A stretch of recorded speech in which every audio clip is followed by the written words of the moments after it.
Chapter 710. Luo Nan didn't really care about the effects of his disguise right now. His attention was completely drawn away by the professional credit assessment exam. The credit rating system didn't immediately give a result. It just opened a private passage in the dressing room for Luo Nan, indicating that he could leave. At the other end of the passage was an old workshop. The production line inside had already been dismantled. Luo Nan was familiar with the place right now. They were all common testing equipment from the martial arts gym. This was the place to show off his extraordinary power. But Luo Nan's mind was filled with the professional exam results. He didn't have the mood to show off. He just tested his explosive power and displayed a standard that clearly exceeded the limits of ordinary people. This time the credit system finally responded. The terminal at the entrance of the old workshop displayed, "The credit rating has been completed. Do you want to create a virtual ID?" There were two options, yes and no. The options were simple, but a large section of explanation popped up when Luo Nan clicked on it. He knew that the problem inside was not simple at all. Choosing yes meant that he had to create a virtual identity on the Vagrant Exchange's intranet. Although it had nothing to do with his true identity, it would still leave a trace. He needed to have a certain amount of trust in the Vagrant Exchange's intranet. Trust my ass. The reason why he stayed up until midnight was because he didn't want to leave any traces in Spring City. Luo Nan was about to choose no, but wait, if he chose no, he would be completely anonymous. The system would give the exchange an anonymous card for transactions. This was a primitive method to erase the traces brought by information technology. But this would lead to a lower credit rating. His startup capital would be reduced to 5% and he wouldn't be able to enjoy the in-depth services and benefits of the Vagrant Exchange. After leaving the exchange, he would have to start all over again. In other words, if he still chose the credit rating, he would have to go through all the evaluations again. Luo Nan slapped his terminal. Trap. It was definitely a trap. He was not annoyed by the 5%. After all, according to the rules, if he chose to be completely anonymous, he could theoretically obtain this startup capital repeatedly. Compared to the one-time overdraft of creating a virtual identity, the former had more restrictions than the latter. Otherwise, no matter how rich the investor was, he would have to be prepared to spend a lot of money after a dozen or so times. Compared to the startup capital restriction, Luo Nan was really annoyed by the order of the interface. If this option was placed at the forefront of the credit system interface, then Luo Nan and the vast majority of people who needed to conceal their identities would absolutely choose to remain anonymous without the slightest hesitation. They wouldn't care about the services and benefits. However, after the intense and exciting exam, just a little bit of anticipation would be greatly discounted. Later on, they would have to abandon their exam results and start all over again. Alright, he was a little reluctant. Luo Nan threw a tantrum at the terminal, but in the end he was unable to restrain his anticipation towards the real results. He grimaced in pain as he chose yes. His eyes were wide open as he jumped into the trap, but at the same time he swore to himself, "If my identity is exposed because of this, I will sweep this place clean." The terminal bore Luo Nan's small emotions, but it still maintained its calm. The next interface popped up according to the prescribed order. Please set up a virtual identity ID. Luo Nan thought for a bit and chose the two words smelting furnace. This could be considered a summary of today's operation. Soon he took out a simple and unadorned metal plate from the designated toolbox. This was his identity nameplate in the U-Hole market. The nameplate had a built-in chip. It could be read and operated on the terminal of the exchange. This money was bound to the virtual identity account. Not only could it be used in the local market, it could be used in the vast majority of vagrant markets around the world. However, this was tantamount to completely entering the credit system of the Vagrant Exchange. That virtual identity possessed more practical significance. There was always a feeling of giving up halfway. Luo Nan curled his lips and forcefully swallowed the fruit of his emotions. He focused his attention on the evaluation results. The terminal read the nameplate's information and displayed it on the display. Smelting furnace. Fleshly awakened. Intermediate mechanic. Startup capital of 328 points. 328 points? Was this considered a lot or a little? Just as this thought flashed through Luo Nan's mind, the display screen refreshed once more. Professional technical evaluation. 3609 in the mechanical category, top 40%. Overall evaluation. 60,763, top 50%. Startup capital is C file.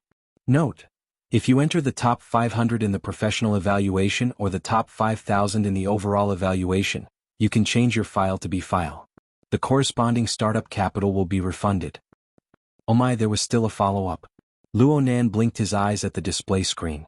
On one hand, he wanted to understand the total scale of the vagrant exchange system and his own position among the professionals.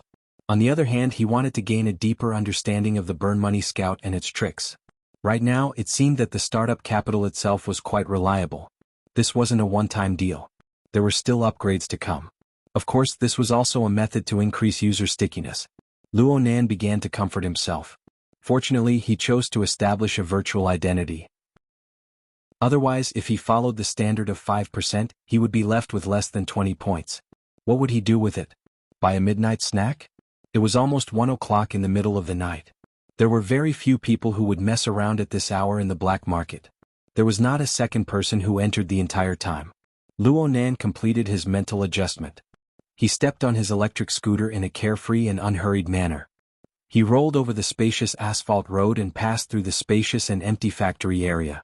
He arrived at the pier a minute later. This place was still empty. There was only a terminal that could be used to swipe a card for verification. Luonan operated according to the rules. A sealed small boat floated up from the water's surface a few seconds later. It immediately opened up its cladding, revealing a narrow cabin that could accommodate 2 people at most. The automatic control system display screen at the bow of the boat lit up, displaying the winding route of travel. This was the transportation tool that led to the U-Haul market. Luonan boarded the small boat. The small boat started automatically the moment he sat down. It noiselessly tore through the water's surface and moved forward at a pace that was neither too fast nor too slow. Luonan sized up the place with curiosity on the way. Sparse and scattered lighting seeped through the gaps between the densely packed stalagmites above his head. It was hazy and carried chaotic ghostly shadows. Luonan could still faintly see the mottled colors on the rocks. The U-Haul market was located in the depths of a typical karst cave. The entire structure was divided into sections. There was a clear downward path after traveling several kilometers along the waterway. The buildings in the city grew more and more sparse, and the topography became more and more complex. A portion of the waterway even needed to be submerged in order to pass through. It was because of this that the small boat had a completely sealed cladding. It also needed to be used as a temporary submarine. The karst cave in front of him grew lower and lower. The falling stalagmites were about to hit his head. Luonan simply lay down. His gaze lingered on the stalagmites of all shapes and colors. The sensory network that came out ahead had already mapped the general situation of the area within a radius of 20 kilometers in his mind. There were hundreds of karst caves of all sizes. There were hundreds of thousands of stalagmites. The result of the direct reflection was very chaotic. It was like an enormous maze. Luonan closed his eyes for a moment. His cerebral cortex and central nervous system operated at high speeds, endlessly integrating the information received by the sensory network. He used the secret technique of overall planning to increase the efficiency of the processing, gradually stripping away the outer layer of the chaotic and useless baggage to form an even clearer road map. Well, it was still relatively simple. Luonan had been carrying out the reconstruction of the structure of his mental senses for the past few months. The source of power came from the depths of the cloud world, the misty labyrinth that made it difficult for him to move forward. The space-time configuration fragments danced before his eyes all the time like a sandstorm. They were randomly pieced together and combined together. There were even more repulsion and collisions. When faced with the tens of billions of configuration fragments, Luonan was unable to grasp the logic of the structure within. He was unable to figure out what kind of laws were there. His soul strength was without a basis. Most mental senses and interference were ineffective. Exploring the mysteries of the depths of the labyrinth was out of the question. Over there, Luonan had become blind with his eyes wide open. He could only toss and turn in an area with a radius of a few dozen meters. He slowly piled them up like building blocks, expanding the range. If it weren't for Rue Wen, this little walking stick, 100 or 1,000 Luonans would have been lost until the end of their lives. Compared to the misty labyrinth in the clouds, the underground karst cave was far too intimate. Luonan only used 10 seconds to draw a concise and clear topographic map in his mind. Whether it was the winding waterway or the isolated and fractured topographic structure, everything was clearly reflected on the map. Next up was a matter of supplementing the details. Speaking of which, if he were to make a rubbing copy of this topographic map and sell it, how much money would it fetch? If he wasn't satisfied, would he want a similar high-definition version of the world map? Luo Nan still didn't have a trusting attitude towards the 328 points of starting capital. His mind revolved with business. The AI within the small boat emitted a warning sound while he was pondering. It warned the passengers that they were about to enter the water. The stalactites above their heads had already fallen down piece by piece. Some of the edges had already pierced into the water surface. The small boat's fully enclosed cladding slid and docked, sealing the already narrow cabin even more tightly. They entered the underwater phase. The lights within the cabin lit up and the oxygen supply system began to operate. Overall, it didn't seem stuffy. Luo Nan blinked and looked at the half-worn paint on the cladding. He thought, next time I come here, I must definitely try the entrance outside the city. That place is much more spacious and convenient. However, it was quite interesting to carry out underwater in this manner. He looked at the waterway topographic map that he had sorted out earlier. It seemed that this was the only way to run through the 4 levels of the U-Hole market. There were over 20 large and small black market areas. Luo Nan pulled up the trade app and looked at the relevant explanation. Sure enough, the U-Hole market was ranked at the top of the hundreds of vagrant exchanges in the world. There was a bit of an adventurous flavor to it. Unfortunately, he was the type that had a map-wide hack. Luo Nan burst out in laughter. The sound of laughter hadn't died away when the small boat suddenly shook. It seemed to have collided with something. A muffled vibration came in and the boat's entire body drifted to the side. Then it collided with the uneven stone wall on the side of the river. This time it was clearly heavier and Luo Nan felt dizzy and disoriented from the jolt. Chapter 7:11. Luo Nan instinctively panicked upon encountering an accident, but he soon calmed down. Basically, the most difficult way for him to die was to be electrocuted to death. The other was to drown to death. Of course, the most miserable way for him to die was to be electrocuted to death or drown to death. In any case, his mental senses were already focused, and he immediately confirmed that the small boat had encountered a car accident. No, it was a boat accident. The small boat had collided with a stalagmite that had sunk to the bottom of the water. As for why it collided, it was because the stalagmite that had sunk to the bottom of the water had suddenly bounced up when the small boat passed by. The top of the stalagmite had risen, and the small boat's navigation system had made a mistake in its judgment. The small boat was unable to dodge in time. Looking into the cause of the accident, the relatively gentle waterway did not have any strong turbulence in the water. The stalagmite had moved on its own.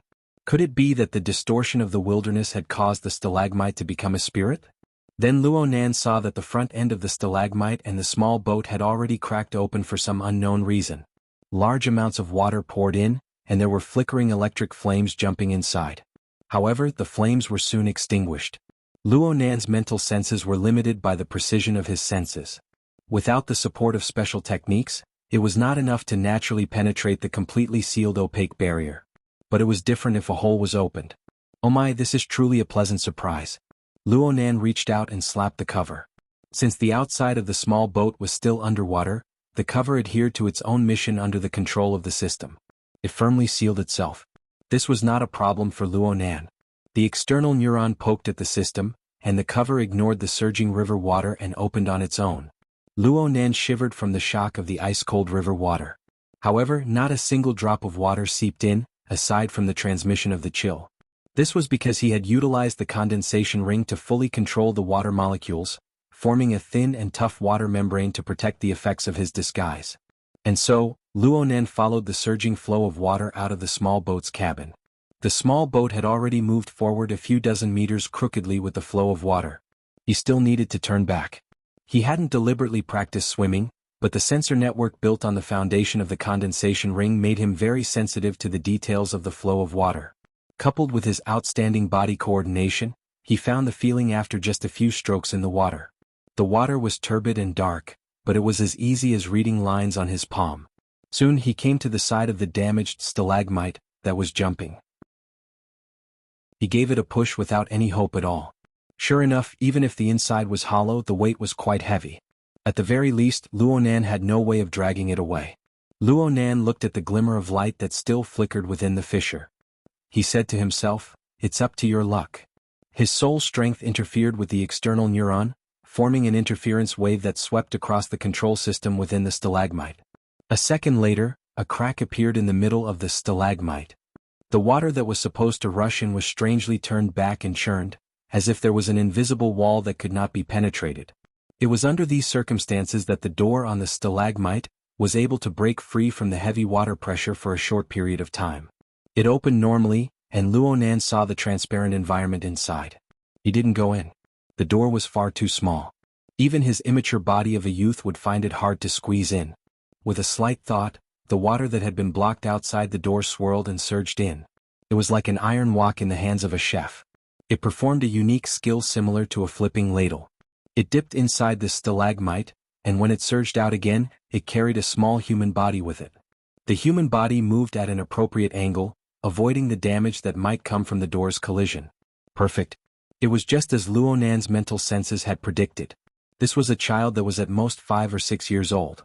He was about the same age as the little bastard from Worker Zhai's family. The child's face was already warped with panic and fear due to the series of unforeseen events.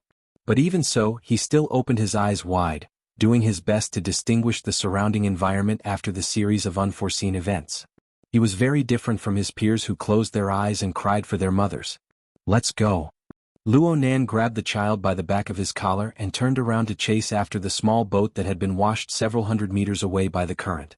Then he saw the target that had sunk to the bottom of the river full of water, unable to rise again. This really was a sad story. Luonan shook his head and turned to look at the little fellow in his hand.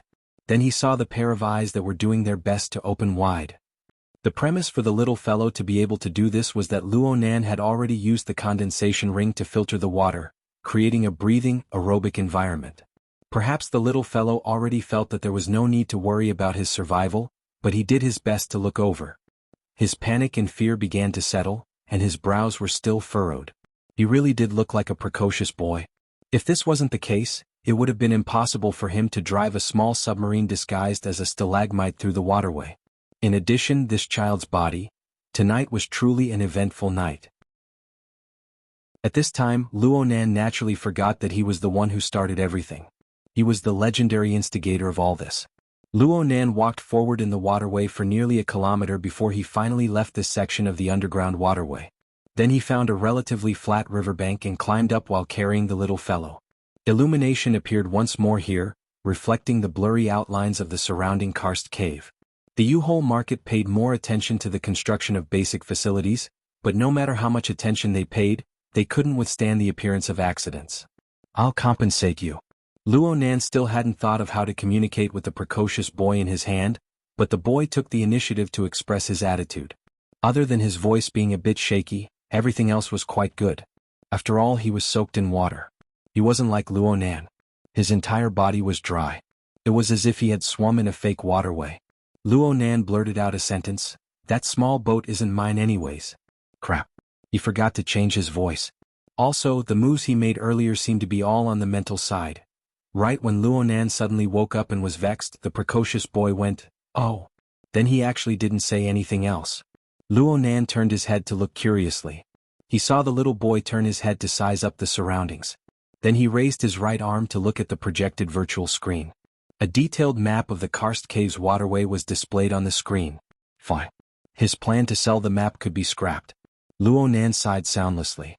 He deliberately suppressed his voice and said, "Do you know how to get there?" The little boy raised his head to glance at him. Cave 47 is surrounded by water. Luonan finally understood when he saw the gaze the little boy cast over. So it turns out I'm the one doing it. It was rare for him to meet someone younger than him. Luonan wanted to tease the little boy a bit. He imitated the tone of a cold-blooded killer in the movies. In this era, labor costs are the most expensive. Luonan's gaze shot towards the little boy's right hand as he spoke. The temperature in Spring City at the end of April wasn't low. The little boy wore a small cashmere glove on his hand.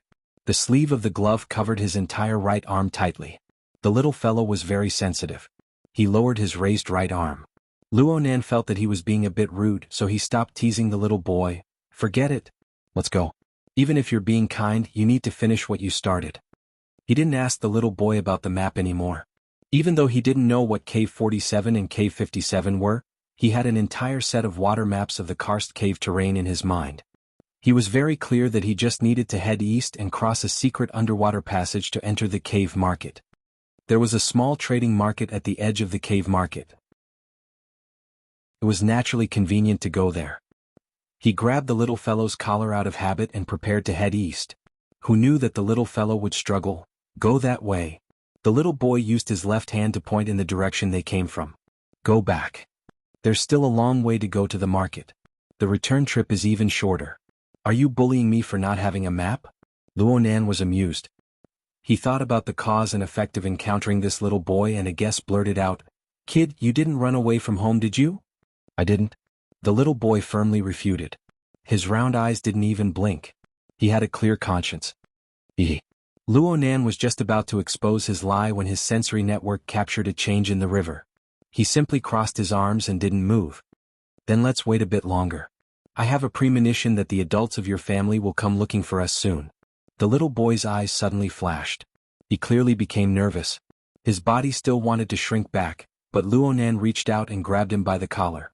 Luonan calmly sized up the little boy a few more times after locking him in place. He coughed twice, cleared his throat, and suddenly increased his volume. He shouted with abundant energy, Hello. Is there anyone here? Help. There's someone trapped here. There's a child among them. The little boy was stupefied the instant Luonan shouted. He soon began to struggle violently. But how could he compete with Luonan, who already had considerable accomplishments in the fleshly body? Extending his arms and kicking his legs, twisting his waist and shaking his shoulders were of no use. In the end, the little boy couldn't take it anymore. He let loose a torrent of curses. You idiot! Do you want to die? Kids these days really weren't cute. Luonan touched the hood of the cloak that covered his face. He turned to look at the little boy's flushed face and the fact that he couldn't continue after spitting out the profanity. He couldn't vent his anger and panic, but he didn't get angry from being offended. This showed that Luonan had a good personality. Forget it. Luonan didn't deny that the little boy and the people on the small boat sailing over from the distant waterway had their emotions suddenly fluctuate after hearing Luonan's shout. The color and structure of their emotions had more or less made Luonan pay attention to them.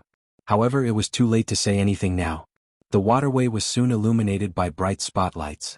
The strong light pushed the shadows of the stalagmites in the water, rocking this isolated karst cave. Far away in the waterway, two small boats that were exactly the same as the one sunk to the bottom of the waterway. They sailed over from the waterway one after the other. Yep, there was a third one underwater. The small boat was still some distance away from this place, but someone was already shouting on the boat, Polio, is that you? No one answered. The person on the boat continued to shout loudly, Friend over there. Look after the child. We're almost there. You're quite polite. Luonan faced the little boy with a smile, still grabbing him by the collar. He really did look after the boy. The little boy glared fiercely at Luonan and cursed with a hoarse voice, You idiot! This cloak and hat is really quite stupid. Alright, you're called Polio. What's your nickname? Idiot. Chapter 7:12. Two small boats approached on the surface of the water. There were a total of 3 people on the boats. The muscular man in the lead didn't wait for the boats to reach the shore. He jumped ashore first. Under the dim light, his skin was dark, his face was full of stubble, and his eyes were shining. This was especially true when he saw Luonan carrying the little boy Polio. Polio, are you okay?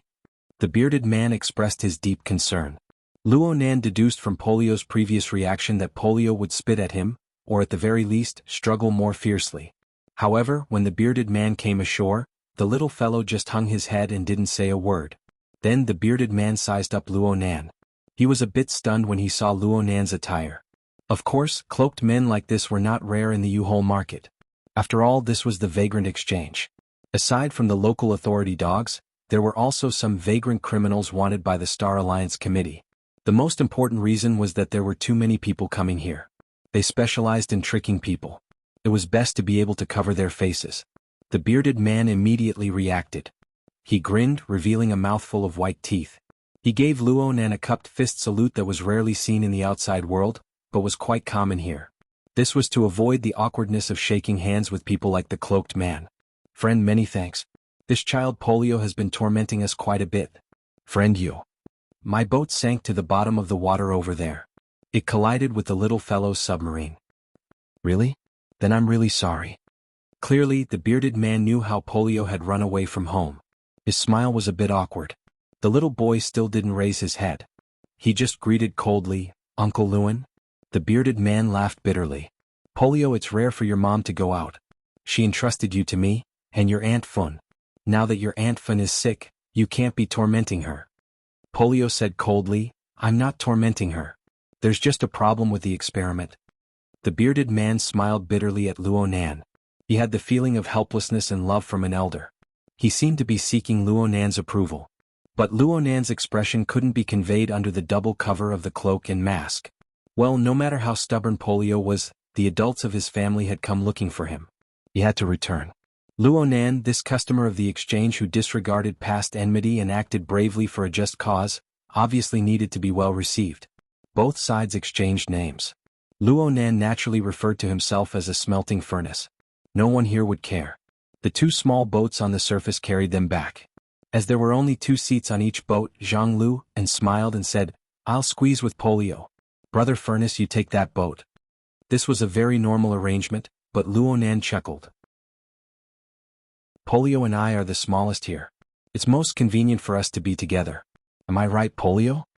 The boy looked up for the first time and only saw this silly hat, blocking his line of sight. Half a second later, he nodded slightly as a tacit agreement. Jianghu and was taken aback for a moment, then he smiled and said, All right, I won't squeeze with you guys over here. XNZ, take care of the guests. Another small boat sailed over and invited Luo Nan and Polio to board. Standing on the boat was a tall and thin young man. His eyes weren't big, and when he smiled, they became slits. When he saw Polio, he sighed and said, My little ancestor. Polio didn't pay attention to him at all. The 2 small boats set off. In the beginning, the young man, XNZ, tried to communicate with Luo Nan and Polio, but the 2 of them remained silent to the end. They didn't communicate with each other, and the atmosphere soon sank. On the other small boat, Jianghu and spoke a few words from afar at first, but then he became silent when he saw the situation. Only the faint noise of the small boat's motors could be heard along the way. The atmosphere was quite unbearable for the rest of the journey. As for the small boat that followed them underwater, it didn't follow them back. Instead, it continued to move forward to the waters where the incident happened. It found Luo Nan's overturned vehicle and the submarine disguised as a stalagmite. It circled back and forth a few times, studying them. Luo Nan didn't care too much. He just switched back and forth a few layers of the sensor network. He looked silent, but he wasn't idle at all. He didn't care if other people were having a hard time or not. They traveled along the winding waterway for another 7 or 8 kilometers before the core area of the U-Hole market was finally in sight. Luo Nan extended his head and looked at the chaotic and flickering area. His finger, which had been on Polio's collar, moved inwards and pinched him. You said it. You're letting me stay at your house tonight.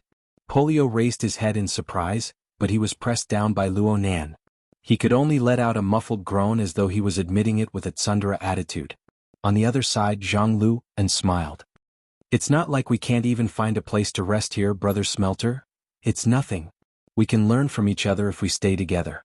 This kid built a malfunctioning stone shell. His nostrils are all the way to the top of his skull. If I don't show him my high standards, he'll think that the well is the sky. Jianghu and asked, Brother, are you proficient in mechanical design? At least I'm a little better than most people. Luo Nan made up a lie. He turned to Polio and said, We're professionals.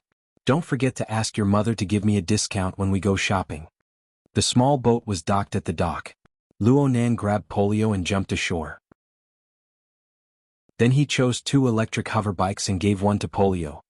He stretched and said, After a long day, I need a good sleep. After a long day, I definitely need to have a good sleep. Only your place is secluded and there are not many people around. Besides Polio, Jianghu and XNZ, and the others looked at each other in bewilderment. Frequent customer? Why didn't they see it earlier? Jianghu and the others could no longer say anything to this cloaked man who was speaking incoherently. Their hearts were filled with bewilderment. XNZ pretended to have a slip of the tongue and asked, Brother Furnace, did you come to our U-Hole before? Oh, sorry. Luo Nan was natural and unrestrained as he said, He came here a few times, but it was anonymous. XNZ wanted to ask what was the relationship between Luo Nan and Polio. But Luo Nan had already led Polio forward on the hoverbike. He didn't show any signs of hesitation. Polio's mother's shop in the U-Hole market was quite large. It occupied a small karst cave that had been modified.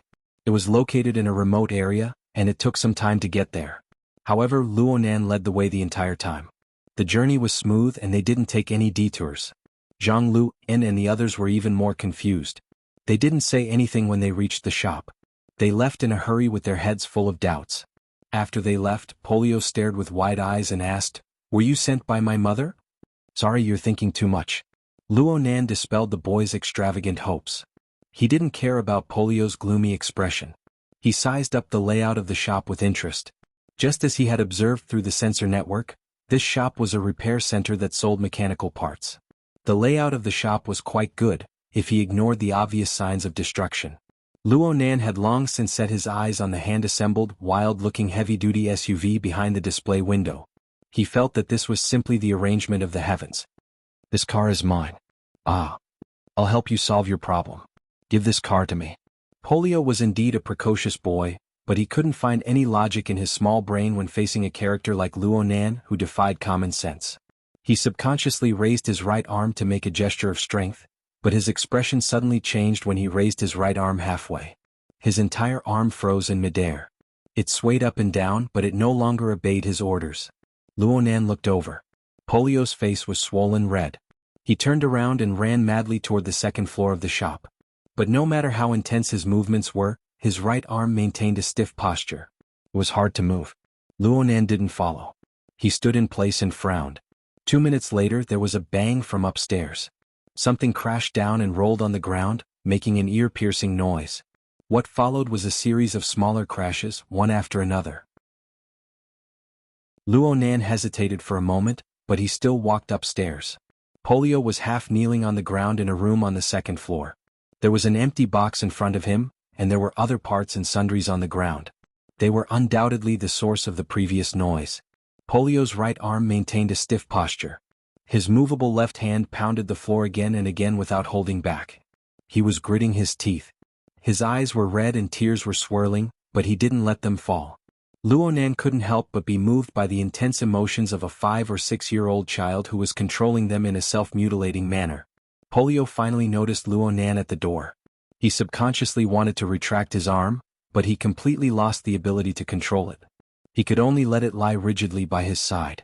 He didn't let down the sleeve that he had just rolled up, revealing a large portion of the skeleton with a metallic luster. Polio's red eyes met Luo Nan's hidden eyes behind the mask. He subconsciously wanted to dodge. But he quickly restrained his impulse and roared back with an even more unyielding attitude. "What are you looking at? Have you never seen a prosthetic before?" Luo Nan didn't speak and he didn't deliberately avoid anything. Polio saw that he couldn't move Luo Nan, so he didn't waste any more energy. He bit his lips and used his left hand to tidy up the sundries on the floor. "It's out of battery and the backup battery. I lost it. It's not a big deal, I just need to charge it." As soon as he finished speaking, there was a click from somewhere.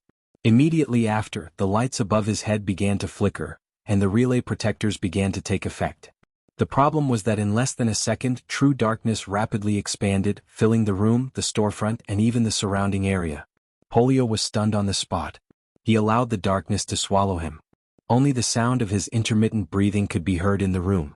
Polio's left hand pressed against the sharp edges of the sundries on the floor, allowing the real pain to be transmitted to his brain. It was a stark contrast to his heavy right arm. He forcefully bit his lower lip and controlled his breathing. He didn't want to lose face in front of that mysterious fool. But this darkness was pitch black and didn't allow light to pass through. It was like a thick blanket draped over his body. It was a little warm, like a mother's blanket. It wasn't shameful to cover Dowdu with a blanket. The hot little Dowdu finally rolled down from his eye sockets, and streaks of tears were drawn on his face. Polio didn't forget to maintain his manly dignity. He spoke forcefully so that the fool could hear him clearly. If possible, he wanted to let those unscrupulous creatures hear him. Chapter 7:13. Who cut off the electricity like it was on fire? About a few hundred meters away from Polio's shop, Jianghu An's footsteps were so quick that he almost kicked the door open. He growled at the group of people in the hall. There were 7 or 8 people sitting or standing in the hall, and they all looked over in shock. Jianghu An's face was rough, but he was very scheming. Otherwise, he wouldn't have such a wife by his side and still be able to plan today's events.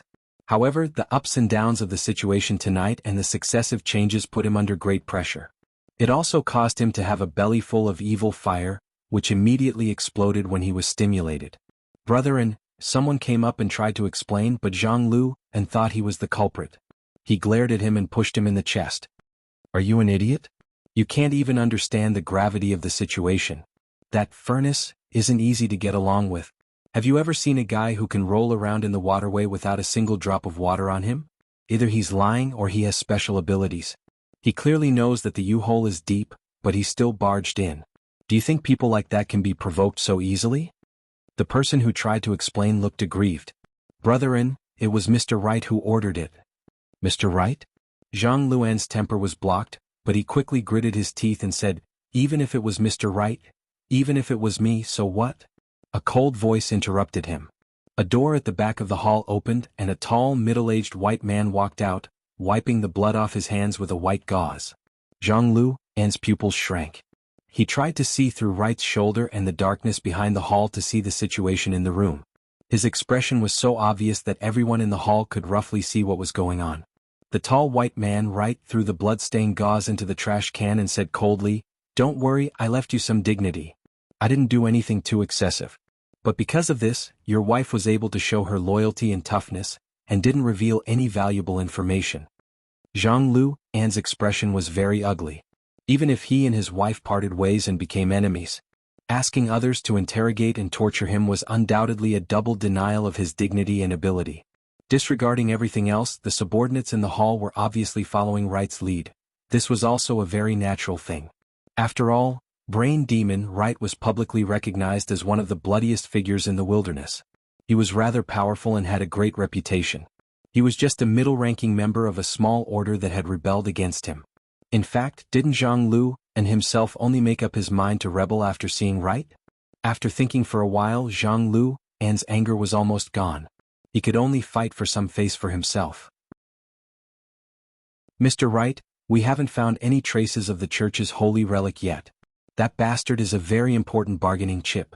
Now that a cloaked man suddenly jumped out, it's really not suitable to take drastic measures before we figure out his identity and stance. It was already bad enough when we searched the store. If we aggravate the situation and cause a conflict, we won't be able to get any more clues from Wu Jun. Mr. Zhang, I think you have a tendency to exaggerate Wu Jun's and your husband's willpower. Wright's grayish-blue eyes stared straight at him. You have to understand that a person's willpower is just an illusory bubble in front of instinct. People can keep secrets only because the willpower bubble hasn't been burst, or because they've made some cunning coding programs for their thoughts. These methods are not a problem for us. Zhang Luan opened his mouth to say something, but he was interrupted by Li's hand. The reason I agreed to your shoddy plan, other than demanding a perfect result, is that Spring City is currently in a very sensitive period. It's not suitable to make any big movements. But didn't you notice that the cloaked man was playing with you from the beginning to the end? At the same time, he forced himself to add drama. He has a strong desire to show off, even if it's a shameful face. This is a happy offender, a typical troublemaker. With him around, your arrangements against that little bastard are meaningless. Happy offender? You're the A-level felon wanted by the Star Alliance Committee, okay? What do you mean by demanding perfect results? Isn't it because you're the one who can't see the light of day? Zhang Luan tried to remind him. But if we provoke him like this, won't we make a bigger move? Also, we don't know his background. What if he's a super troublesome guy? That depends on luck. Wright smiled. I think you're lucky. If he's a trap left by Wu Jun, and if he's a troublesome strong guy like you said, you'd have been swatted to death like a fly the moment the power went out. Since you're here alive, that person's strength shouldn't be strong enough to break through the situation. For safety's sake, no matter how much stimulation he faces, he'll probably endure it or wait for a chance to escape. Protecting that bastard is the first priority and we can set up the trap here. If he's not. If he's just a self-righteous idiot who sees injustice, then the reason is right in front of you. He's an outsider who hides his head but shows his tail, and you, Zhang Luan, are the temporary guardian of that little pineapple. If there's a conflict, the exchange in Spring City will undoubtedly stand on your side. Hey, have you forgotten about the Grade A wanted criminal?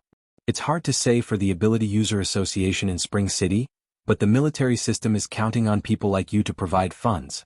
Zhang Luan swallowed the words that were on the tip of his tongue. From his nickname, it could be seen that the legendary Brain Demon was never a good-tempered person. He could only beat around the bush again. But Wu Jun's relationship with the exchange and the Ability User Association is very good. If we really provoke those people, things will become very complicated. Don't you still have me? The corner of Leet's mouth split open. In his dark red mouth, the tip of his tongue that was shaking was as long as a blunt needle. What I want to do is work with my children to shut up those disobedient fellows in time and prepare a delicious meal at the same time. The interior of Polio's shop was pitch black, but the precocious Polio didn't shed Lil P. He widened his eyes and looked at the energy bar of his multifunctional mechanical arm that was slowly but visibly increasing. At first he thought it was an illusion. After all the power sources in his house were useless. Wires, wireless charging, and other devices were meaningless. However, the charging motion under his eyelids was still progressing steadily. He moved the mechanical arm of his right hand slightly. His bionic fingers flexed and stretched, and the various parts of his body were checked. There were no problems. You can move a bit more. As long as I'm here, it's very easy to charge. Pineapple unconsciously grinned. He found it hard to suppress his excitement. Silly, you're too awesome. All right, I'm really quite silly. I ran a marathon and an hour of tests just to help you charge. What was I thinking? Pineapple was slow for a moment before he finally came to a realization. Sorry, you're called Electric Furnace, right? I understand. You deserve to be tormented by others. After accompanying Pineapple through the initial excitement, the little boy's feelings toward Luonan were completely different. However, compared to the emotional changes, the process of accumulating electricity seemed to take a long time. Luonan's electromagnetic configuration was like killing a chicken with a butcher's knife. However, he was still unable to change the physical properties of the power source. He still needed to have the necessary time. The topic naturally extended from the mechanical arm to explore the source and cause and effect. Of course, this was a sensitive topic. In the past, Pineapple would have been unwilling to talk about it. But now his mood was on a roller coaster. He had seen worse situations, so he was more or less desensitized. The continuous injection of electricity washed away the haze in Pineapple's mind. It gave him more courage to talk about everything to his new friend. The little fellow opened the hollow chamber on the upper part of the mechanical arm. Here, this is my arm. In Luonan's eyes, Pineapple's right arm, wrist, hand, fingers, and other body structures were all intact. There seemed to be no problems with the deeper bones, joints, muscles, and blood vessels. However, its total length was less than 20 centimeters. Judging from Pineapple's age and height, the length of his arm should be more than half that of a newborn. This was the level of a newborn baby. There was no doubt that this was some sort of developmental deformity. Ever since I was born, this arm has stopped growing. It has been maintained in this state. I have no way of controlling it. It's just an extra section. Faced with this situation, Luonan did not know what to say in order to not agitate Pineapple. He could only maintain his silence. The little boy became calmer as he spoke. Mom told me that with the current level of technology, there would definitely be a way. She brought me to see many doctors and made many plans, but she was never satisfied with them. Last year, Mom asked someone to order this mechanical arm for me. She said that it was temporary. Actually, I feel that other than its endurance, everything else is fine. Pineapple pretended to be magnanimous when faced with Luonan's gaze. With it, I can do many things that other children can't compare to. Although I wasn't the one who designed the stalagmite, I spent more than 2 months to assemble it based on the blueprints alone. Then it ran aground? Luonan regretted it the moment he spoke. Pineapple didn't retort. He just lowered his head and said, "There must be a problem with the shock absorber." I didn't want to cause trouble for Mom. After Aunt Fan sent me a warning signal, I wanted to dive into the water and run away. However, I shouldn't have walked that route. The depth of the water and the width of the water channel are too much for me. It would have been better to hide in the deeper parts of the karst cave. Luonan watched a 5 or 6-year-old child seriously review his assembled underwater mechanical vehicle and the route planning problems. Even though Luonan wasn't considered an adult, he couldn't help but feel a sense of crisis, as if he was about to be slapped to death on the beach. What was I doing when I was 5 years old? I was probably crying because of my spineless dad. Kids these days, Luonan suddenly thought of something when his thoughts reached this point. Where's your dad? Dad? What's that? Is it edible? Chapter 7:14. Polio was young and he had been tossed and turned for an entire night. His mood had changed drastically, so he unconsciously lay on the floor and fell asleep halfway through the charge. Even though he was fast asleep, he still half-hugged the cold and hard mechanical arm to his chest, using his body temperature to warm it up. This position was not too comfortable, so the little fellow's brows were constantly furrowed. Occasionally he would even move his body. Luonan was not sleepy at all. He sat cross-legged in the darkness, watching the little boy beside him. His mind was still filled with the emotional stirrings that arose from this. There were also chaotic and distracting thoughts from his rhythm and plans that had been completely disrupted. The underground karst cave was quite stuffy, especially after the blackout. The equipment had stopped working and ventilation was a problem. Luonan felt very uncomfortable. Luonan grabbed the thick and heavy cloak to give himself a gust of wind. His fingers made contact with his chest as he rose and fell. The sensation was soft with a hint of hardness. His chest swelled up slightly, forming a clear contrast with the surrounding muscles. Luonan was stunned for a moment. He immediately recalled that this was the biochemical reactor. The biochemical reactor had been remolded. After his somatic cells were initialized by the arrangement of tinder within the furnace, they were transformed into fully functional stem cells that proliferated and split. In a certain sense, it was already a part of his body. It was his external organ. There would be no difference even if he took it and sliced it. In comparison, the other artificial muscles that were produced by the biochemical reactor were constructed together with the exoskeleton armor. Their structure was based on Luonan's stem cells, and they were modulated according to the formula. The structural strength was similar, but it was more suitable for electromagnetic configurations. Reality proved that Luonan's physical strength was a bit lacking. At that time he had used 2 portions of the substrate to create an electromagnetic muscle membrane structure that was far larger than the furnace body. However, when it came to actual combat experiments, he had only created a paradigm before everything was blown to smithereens. Only the biochemical reactor remained. It enjoyed the same safety mechanism as Luonan's main body.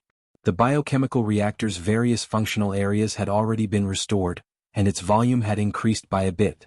It was embedded in the juncture between his chest and abdomen, like a demonic insect that had pierced into his flesh and bones. Luonan used his fingertips to poke and prod at the biochemical reactor.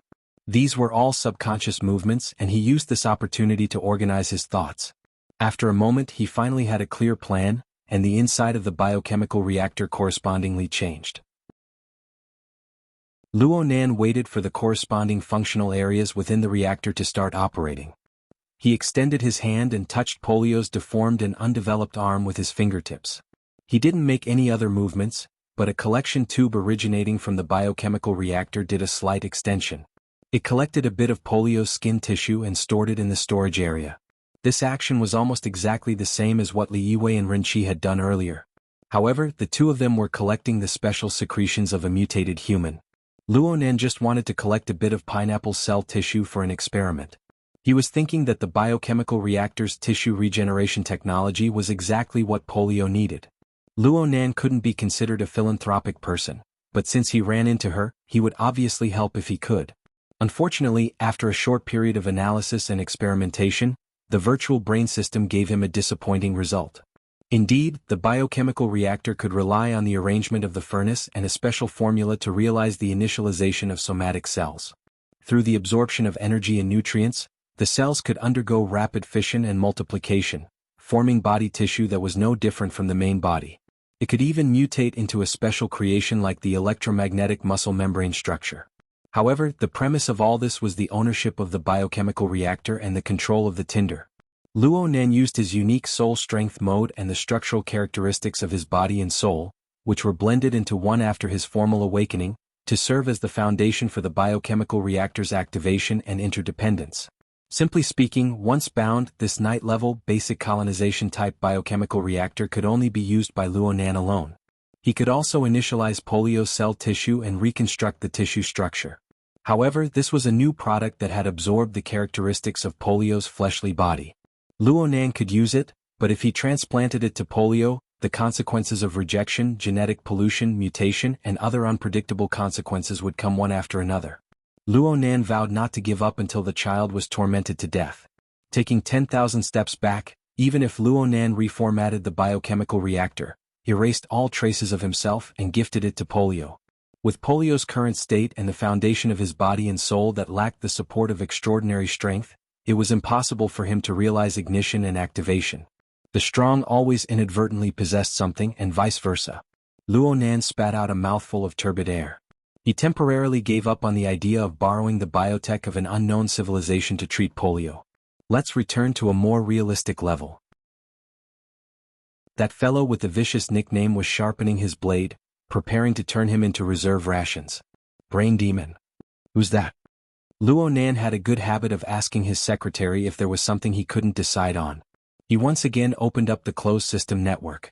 Now that he had to hide from Sister Yuan, the only person he could consult was Cat Eyes. What brain demon? Cat Eyes answered a few calls before arriving at Gear on the north bank of Acumen College in the middle of the night. She was yawning, wanting to take a nap. She was conserving her energy in preparation to cover for that extremely unreliable boss tomorrow morning. Her favorite place to sleep was naturally the bar counter with alcohol. Therefore, she went to the public activity room on the second floor of the basement. Because she was sleepy and drunk, her brain was a bit sluggish when she heard this unfamiliar name. She paused for a moment before remembering, brain demon? That moronic fugitive who believes in eating his own brain? That's a bit too much information. One moment you don't have money, and the next moment you're a wanted criminal. That's a lot of information, okay? Don't tell me you didn't pass the credit rating?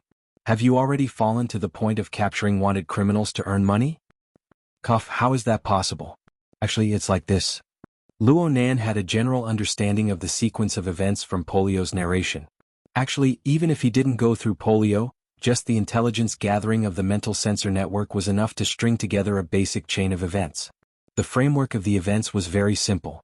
Polio's mother, Boss June, was an important character in a vagrant power. Jianghu, an XNZ, and the others were members of this power. Jianghu, An's wife, was Aunt Fun, and she was Boss June's confidant. But due to some reason or conflict of interest, Jianghu, and the others became traitors. They took advantage of Boss June's absence to deal with the problem to raise the flag. I know it was a covert rebellion. Jianghu, and the others were in a dilemma due to more complicated reasons. They clearly did something, but they didn't dare to go too far. They just wanted to capture Polio and use him as a bargaining chip. This gave Polio the chance to escape, and he met Luo Nan on the way. Luo Nan felt that he had spoken very clearly, but Cat Eyes didn't gain anything other than another round of yawns. Forget it. I shouldn't have had any confidence in your ability to express yourself. No wonder President Ouyang said that if it weren't for your quick sketching skills, the brains of the pitiful people who listened to your lessons would have exploded. I didn't say it clearly? You should be involved in the conflict between the powers of the vagrants of the wilderness. You have to know that the tribes and gangs of the wilderness are as numerous as the hairs on an ox. 3 to 5 people make up a gang. 10 people make up a gang. There are also clans, companies, societies, and orders. Even a sociologist specializing in research wouldn't be able to figure out the twists and turns within. It's normal that you can't say it clearly. If you do, then it must be a misconception. However, if you can't even complete the basics of verbal expression, then it means that you lack a clear understanding of the core of this matter. In the end, you only want to intervene and help because you feel that the child called Polio is pitiful. You also feel that Brain Demon and the others are annoying. Well, you can say it like that. Then it's fine. That's right. I understand what you mean. This time it was Cat Eyes' turn to be stupefied. What did I say? Isn't it just a simple matter to be solved simply? Don't let your imagination run wild and complicate things. Don't worry, I understand. A fall into the pit, a gain in your wit. I definitely won't repeat the mistake I just made. Cat Eyes pressed her forehead against the bar counter. This bro was letting himself loose outside. Had he even lost his ability to understand? Luo Nan obtained the answer and didn't say anything more. His consciousness shrunk into the depths of the closed system network. Cat Eyes drank too much wine. She had a toothache. She also had a bad premonition. The matter was heading in an unpredictable direction. She suddenly thought of an unverified rumor. Wait a moment. That Brain Demon is a world-renowned master hypnotist. It's said that he can control mutants. Moreover, he has close ties with some powerful organization. Otherwise he wouldn't have lived for so long. Understood. Understood your ass. Cat Eyes thought of the storm that could arise 2,000 kilometers away. She would likely be in a mess if she joined forces with it here. She just wanted to soak her head in a wine jar. Just as her entire body was powerless, she suddenly sensed something. The chair beneath her body spun around, propelling her body to face the person who just entered. Secretary, are you tired of being a secretary? Are you a spy? The person who came in was Yuan. She was a lone figure, appearing noiselessly in the public activity room. Her expression was solemn. She was serious in speech and manner. She could really scare someone sick in the middle of the night. Good evening, Cat Eyes. There's no need to greet me so formally. Actually, it would have been bad if it was just a little bit closer. Speaking of which, what's the matter? Didn't you just make a call? It's about Mr. Luo. He's not even here. Is there a need to be polite? Hiyuan wouldn't change her habits and cultivation just because of a few words from someone else.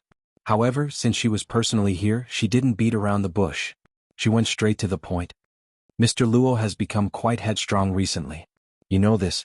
Cat Eyes blinked. The boss is headstrong. Can a secretary complain? Hiyuan didn't resist the joking title of secretary. Instead, a faint smile appeared on her solemn face. I haven't been taking advantage of my duties recently. It's mostly because I can't keep up with Mr. Luo's tempo. What tempo does he have? He's testing the tempo of the world. Chapter 7:15. In Xia City, it was around 4 o'clock in the morning. Some early morning trainers were already on the streets. But at the same time, it was also the time when people were the most tired. For example, Cat Eyes had soaked in alcohol and a pile of vexing matters for most of the night. She also had to deal with Vice President He, who was famous for being shrewd and capable. She felt extremely tired.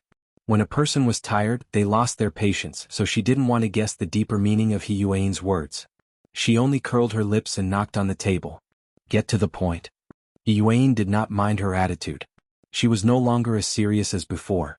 She walked to the front of the bar and sat down on the high stool next to Cat Eyes.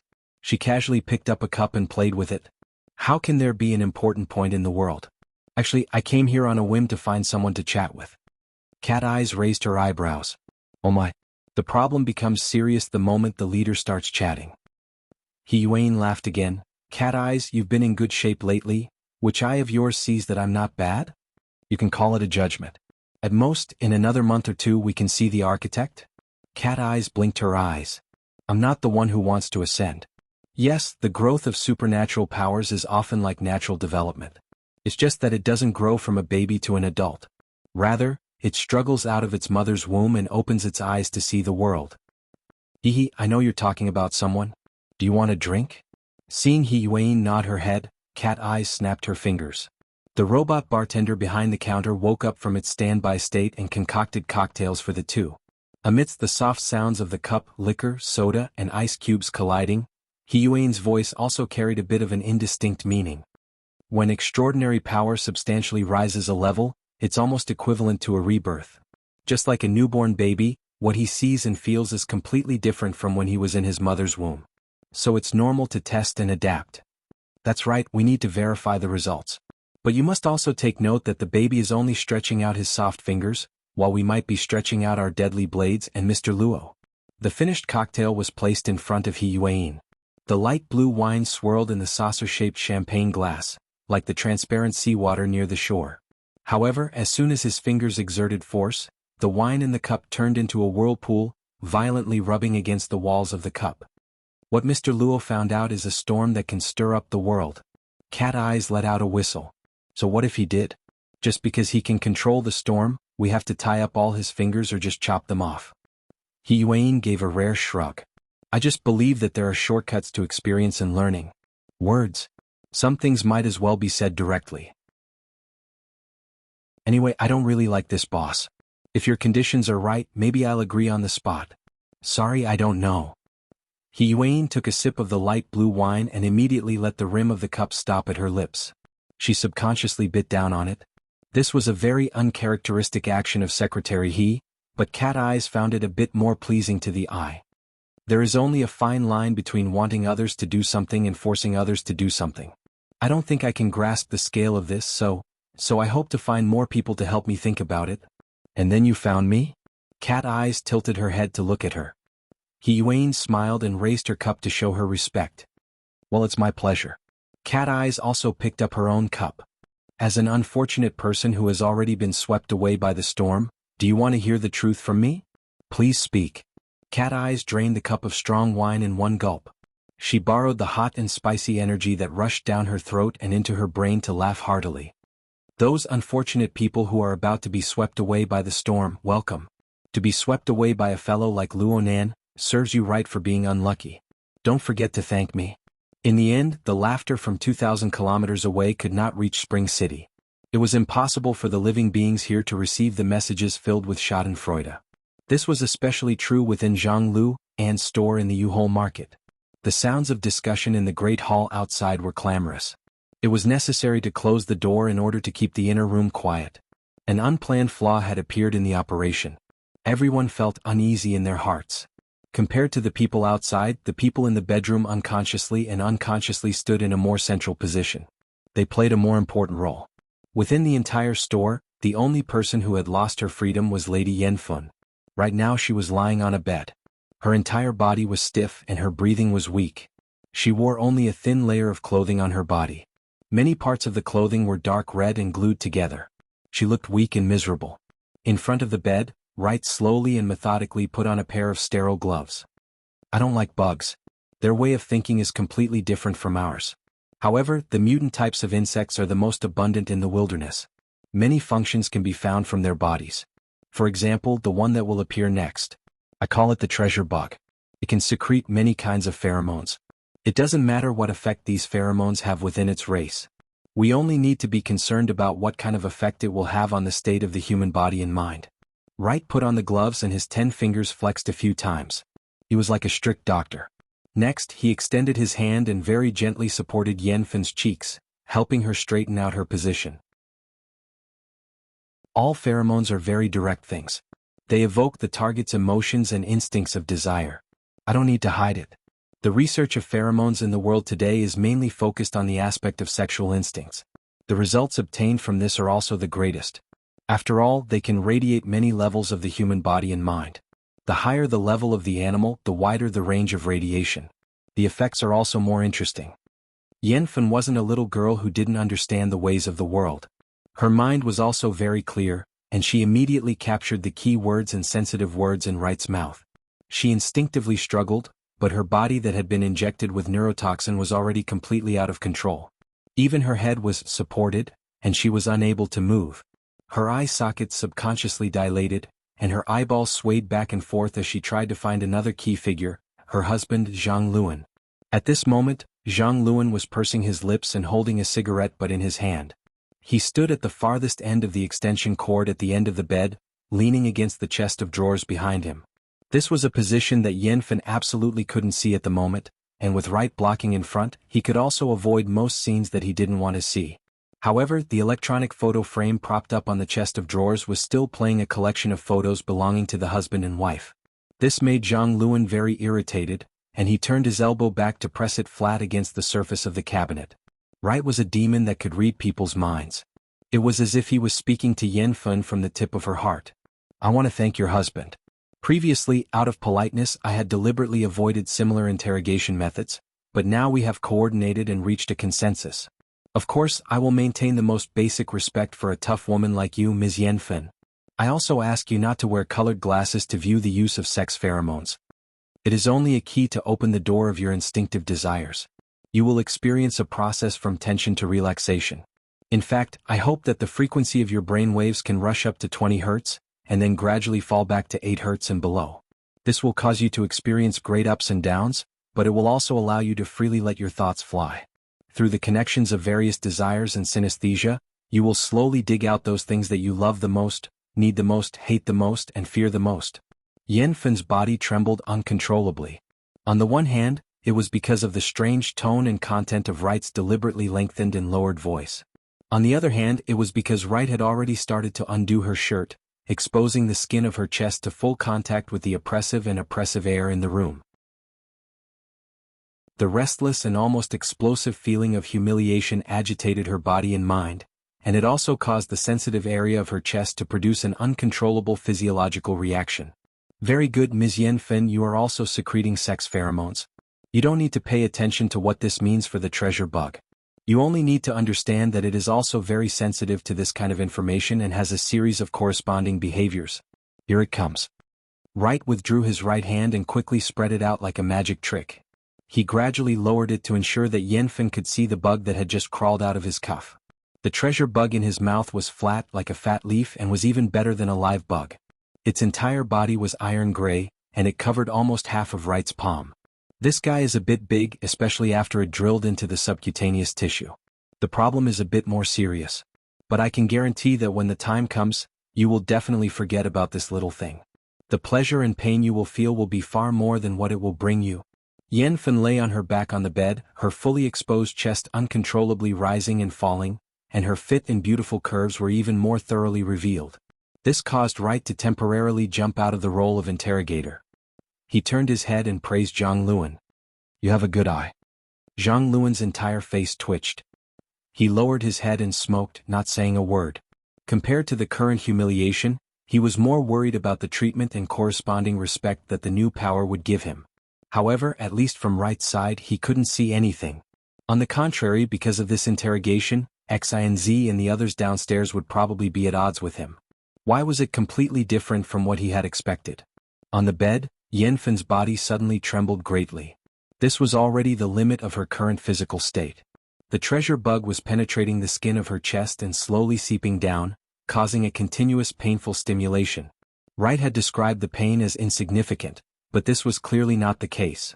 Even though Yanfen's nervous system was already numb and she could barely speak a complete sentence, she still couldn't help but moan and vaguely curse at this moment. Wright smiled as he looked at all this and explained, "The treasure bug will penetrate your subcutaneous tissue and slowly move to the spine, where it will deeply fuse with your nervous system and become a special gland. Of course, I can do this from the beginning, but this process isn't meaningless. On the one hand, the treasure bug can collect and adapt to the various hormones secreted by your body during this process. On the other hand, it can also make it easier for you to enter an extreme state. Very good, you're on the right path." Chapter 7:16. Wright didn't react to the sudden knock on the door, but Zhang Lu, and was startled. He raised his voice, "Who is it?"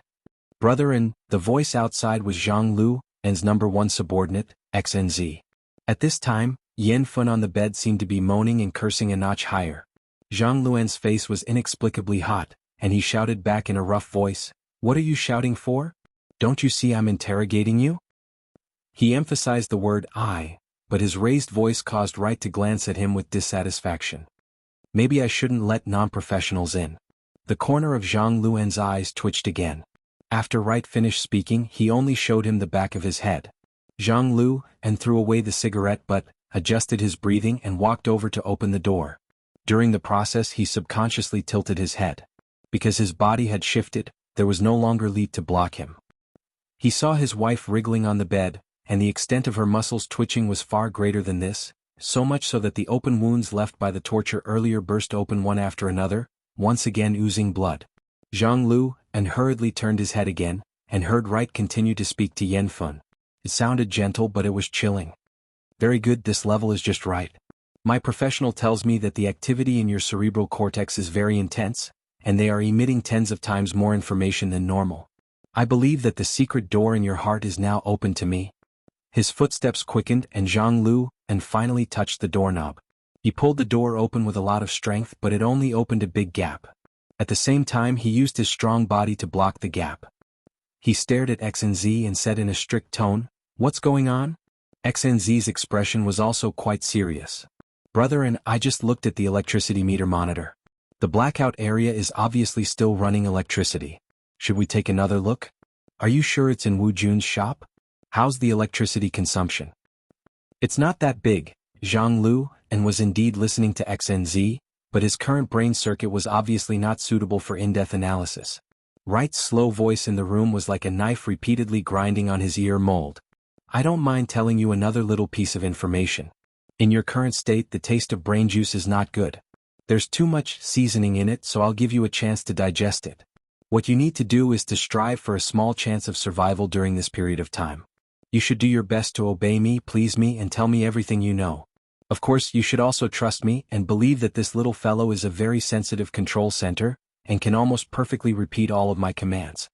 "Why did you say almost?" "This was because the orders given to it would occasionally conflict with its instincts. So try not to beg for mercy when you reach the edge of the cliff. Who knows what accident might happen then." At this moment, Zhang Lu, and was already doing his best to keep his expression from collapsing. He could no longer look into XINZ's eyes. He just wanted to find a reason to get rid of him. You guys go ahead and scout. We'll talk when you get back. Yan Fun, who was lying on the bed, let out a sharp scream as soon as the **T reason came out of his mouth. Jianghu An's hand shook, and he almost pulled the door handle off. He slammed the door back and it almost hit the tip of XNZ's nose. But no matter how hard he tried, he couldn't stop the sound from reaching the hall outside. There was no doubt that Jianghu An's old face had been completely thrown into the mud. When he turned around, Jianghu An's head was even a little dizzy. Wright was still there, muttering, "Madame Yanfen, you should maintain your strength. This is a very long process. I've seen too many people waste all their physical strength and energy before they have a mental breakdown, resulting in complete loss of control of their body functions. Not to mention the fact that it's not good for your life and health. The hygiene problems that come with it can also be a headache. The treasure bug can induce but not directly control the target's nerve center. This is more or less a flaw. Right, you pervert? You keep nagging, can't you say something meaningful?" Jianghu An was roaring in his heart when a different voice poured into his ear. "Then why not use the Vulcan ant? Not only can it achieve basic desire induction through pheromones, but it can also directly mobilize the neural network to achieve precise control. I think it's much more reliable than this treasure bug that you've been bragging about." Well said. This was Jianghu An's first reaction, but in the next moment his mind suddenly went blank. It was also at this time that the door that had just been closed directly bounced open. The heavy solid wood door fiercely slammed into his face, causing him to see stars. His nose and mouth were full of a hot and fishy smell. Jianghu An let out a short cry of alarm, his body staggering backwards. The room door bounced back from his face, but it was quickly pushed open again. Accompanying it was XNZ's long and thin body. His number one subordinate had his back to the door and collapsed, his eyes rolling back and forth. He was already unconscious. The person who had orchestrated all of this stood at the door in a heavy cloak. He knocked twice on the solid wood door that had been tossed and turned back to show his politeness. Under the double concealment of the hood and mask, the person's eyes were still bright and sharp. He directly passed through the battered and exhausted Jianghu An and looked at the bed, then back and forth between Wright and Yanfen. "This really is a professional question." On the side of the bed, Wright muttered softly as if he was praising and sighing to himself. He spoke slowly but his movements were as fast as lightning. When the door smashed into Jianghu An's face, he immediately grabbed Yanfen's throat, realizing the best use of resources. Then he turned half his body and looked directly at the cloaked man by the door. He formally greeted him, "Aren't you going to introduce yourself?" His series of actions and reactions were perfect and calm. The only flaw was that it happened to coincide with Jianghu An's roar, which was filled with blood and mucus. "Furnace, how did you get in?" Luo Nan, who was under the cloak, turned his body to let Jianghu An see his subordinates lying in disorder in the hall. "Is there any use in saying all this nonsense?" "Oh, I can explain the specific reason. I'm interested in Polio's mother's shop." "Oh, you should call her Boss June. I'm interested in the off-road vehicle in her shop and want to swipe my card to buy it. However, I heard from Polio that the swipe terminal in the shop is temporarily managed by Aunt Fun, who is your wife. I'm in a hurry so I came directly. I came in a hurry without any prior notice. I'm really sorry. It's just like the blackout in your market. It's easy for people to learn bad things." Was it because of the blackout? A ridiculous idea flashed through Jianghu An's mind. In fact, the most logical action for him now was to make a move. However, when he saw his subordinates lying on the ground in the hall and thought about the few seconds of criminal time between him closing the door and being slammed in the face by the door, his courage to make a move unknowingly disappeared like a bubble. Then he saw the cloaked man opposite him sway. He was here. Jianghu An was nearly 1.9 meters tall and was at least a head taller than the cloaked man. However, he didn't have the courage to stand in front of the cloaked man. He could only retreat awkwardly. However, he didn't control his direction well and knocked into the chest of drawers that he was leaning against. His back also knocked into a protruding corner of the electronic photo frame, causing it to fall to the ground. Why would Jianghu An care about such details? He hurriedly adjusted his balance and turned around with small steps. He passed through the passageway between the chest of drawers and the couch and arrived at the other side of the couch. Now he had the double cover of the couch in right. As for what he had stepped on and broken, it was completely out of his range of attention. But after he finished a series of actions, he discovered that he wasn't in the other's range of attention at all. The fluttering cloak was merely an effect of the furnace, taking out the card terminal. This person had really brought the terminal from Wu Jun's shop, He held it in his hand and shook it a few times. He was still leaning against the door, his gaze returning to the direction of the couch. Yen Fun, who was suffering from the piercing torment of the treasure bug, clenched her teeth again. At the same time, she tried hard to turn her head, hoping to see the person who had brought such a huge change at the door.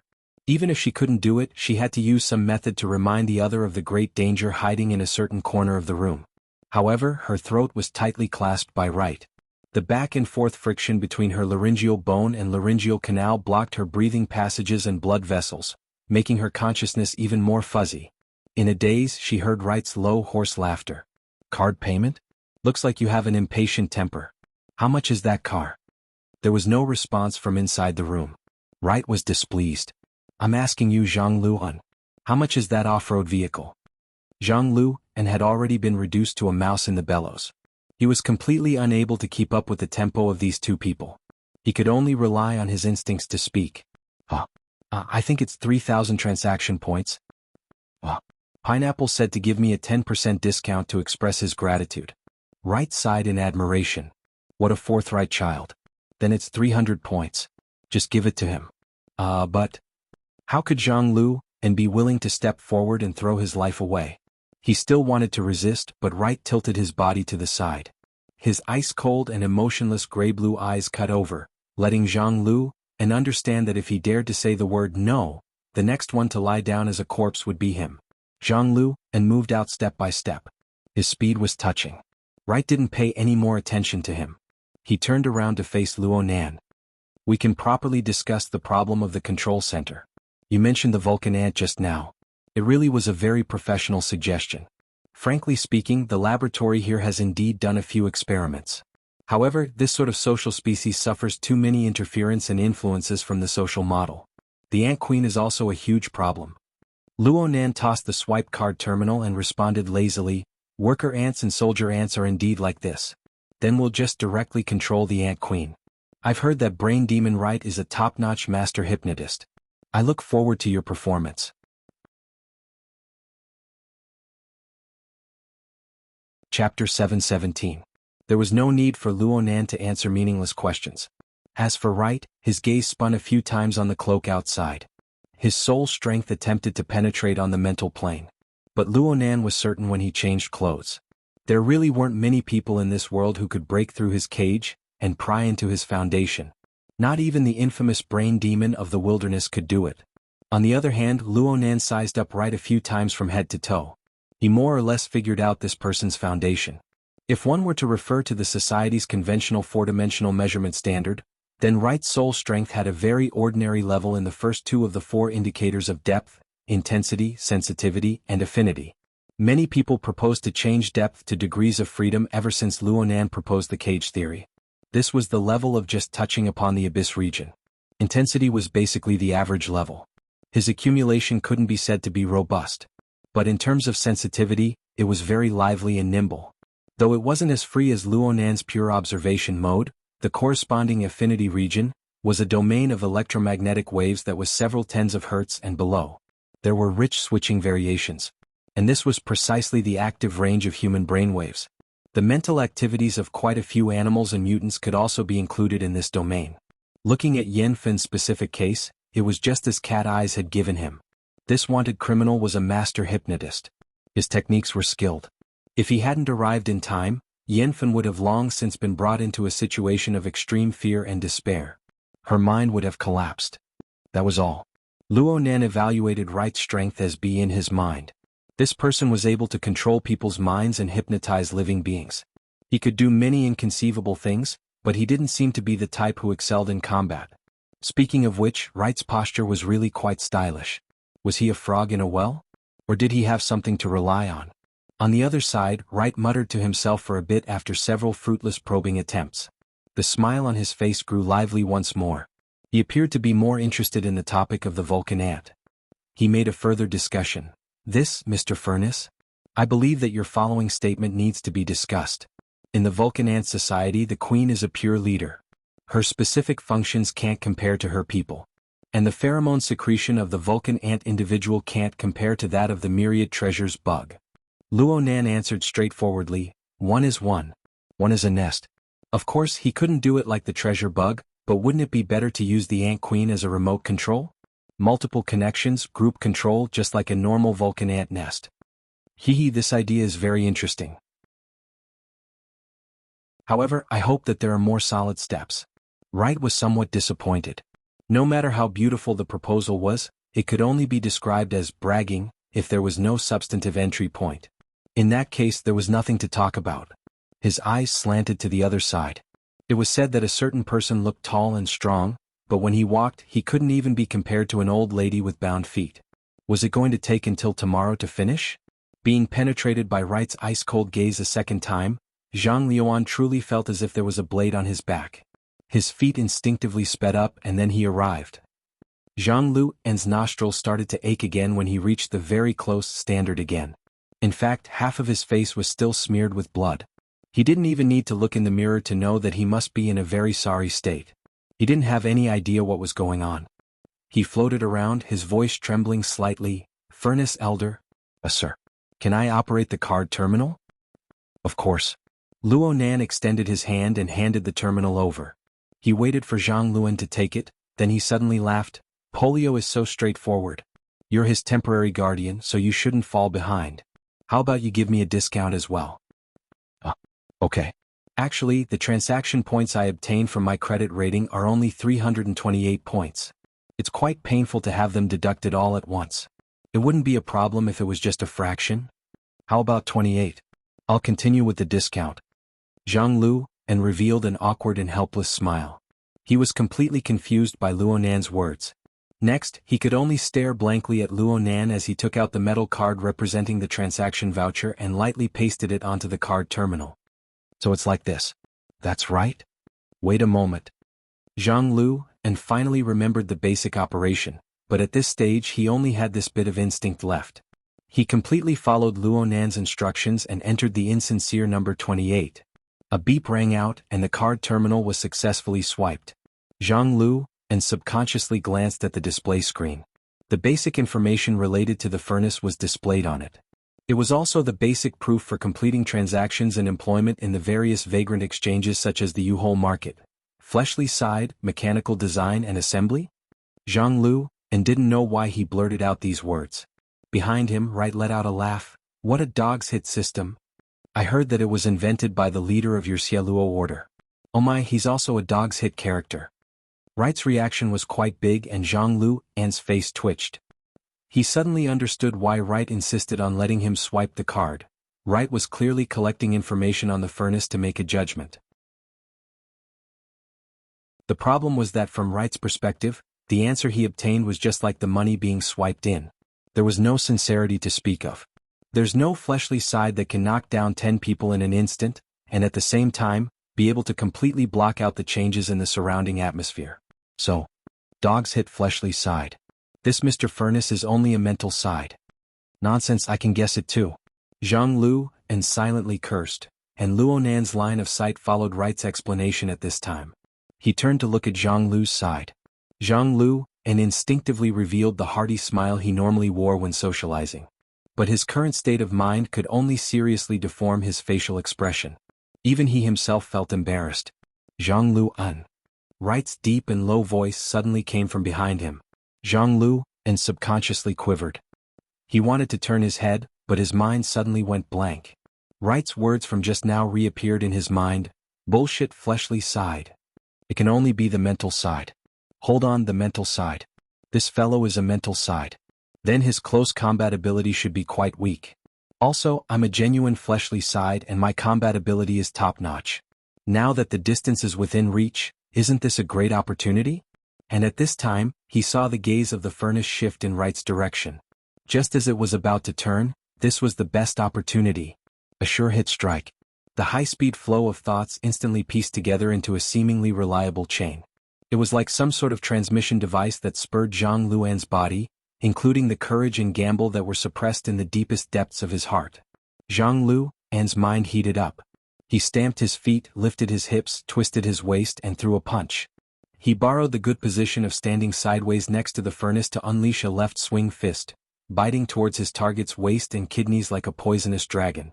With the current distance between the two, Jianghu's fist had just exerted force when the tip of his fist had already reached the edge of the cloak. Then the fist drilled inexorably inside. Hit.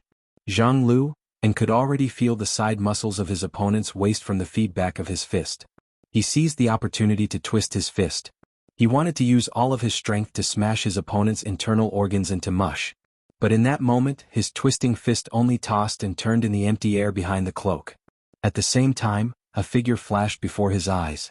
Just by relying on the instincts of a fighter, Luonan was able to determine that his opponent's feet should be a cross step.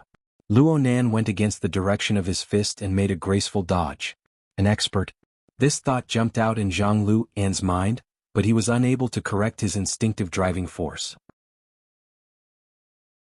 He could only follow the predetermined path of judgment. I can't let the distance between me and the spirit. This thought was so strong that Jianghu An's mind exploded with a bang. He completely lost his follow-up plan. Instead, with an absolutely unorthodox movement, his body lunged forward. His other arm also stretched out and forcefully wrapped around the furnace's waist and abdomen. Even if he couldn't hug it, he had to grab the furnace's cloak. He had to restrict this person's movements. As for what to do after that, it was completely out of Jianghu An's consideration. Perhaps Jianghu An's unorthodox movement had some unexpected results. In the next instant he really did manage to grab the middle of the cloak. Both of their figures froze. Next. What should I do next? Jianghu An was suddenly stunned. He completely didn't understand how the situation had turned out this way. It was also at this moment that Wright, who had been speaking in a low and drawn-out tone, suddenly let out a sharp whistle.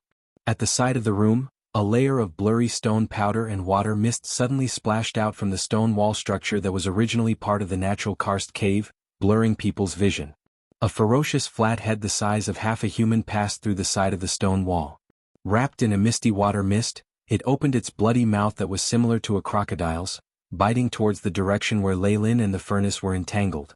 Giant salamander, the pet of the brain demon. Jianghu An still remembered that it was this monster that had seriously injured and subdued the skilled Yanfen in the blink of an eye when he had jumped back. His strength was extremely strong. And now this cooperation was also seamless. Wait, I'm also in the attack range. Jianghu An suddenly sobered up. His mind was even more agile than usual. In an instant he understood the role he had played in this series of actions.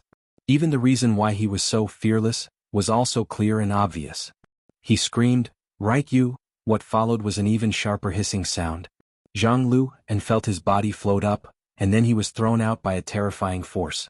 And the place where the force was applied was its extended right arm. Chapter 7:18. Jianghu An screamed loudly. His blood flow had sped up due to him gathering his energy and exerting his strength. A large open wound suddenly appeared, and his situation turned for the worse.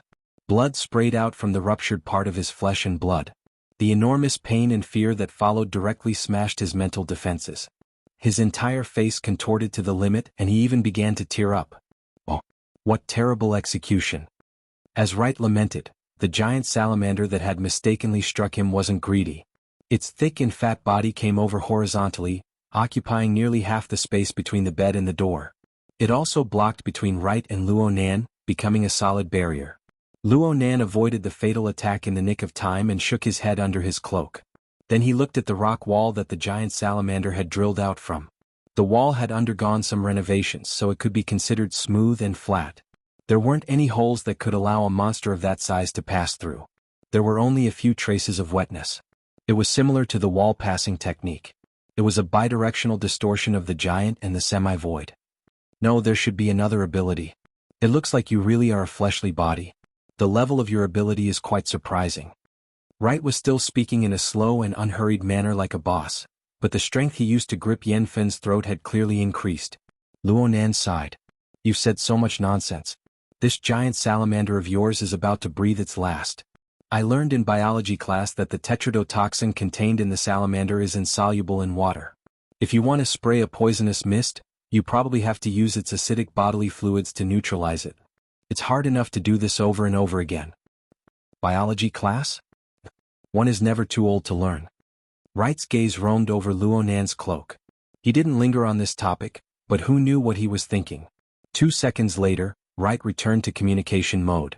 It was as if hypnotizing Jianghu and to mount a sneak attack and pouring neurotoxin into the room had never happened. This giant salamander doesn't satisfy me. This is why I don't like the karst caves of Spring City. There are far too few mutants here that are suitable to be controlled. At the beginning of the aberration era, this karst cave was one of the first areas to fall into enemy hands. However, because it attracted the most attention, it was cleaned out early on and became the isolation zone between Spring City and the wilderness.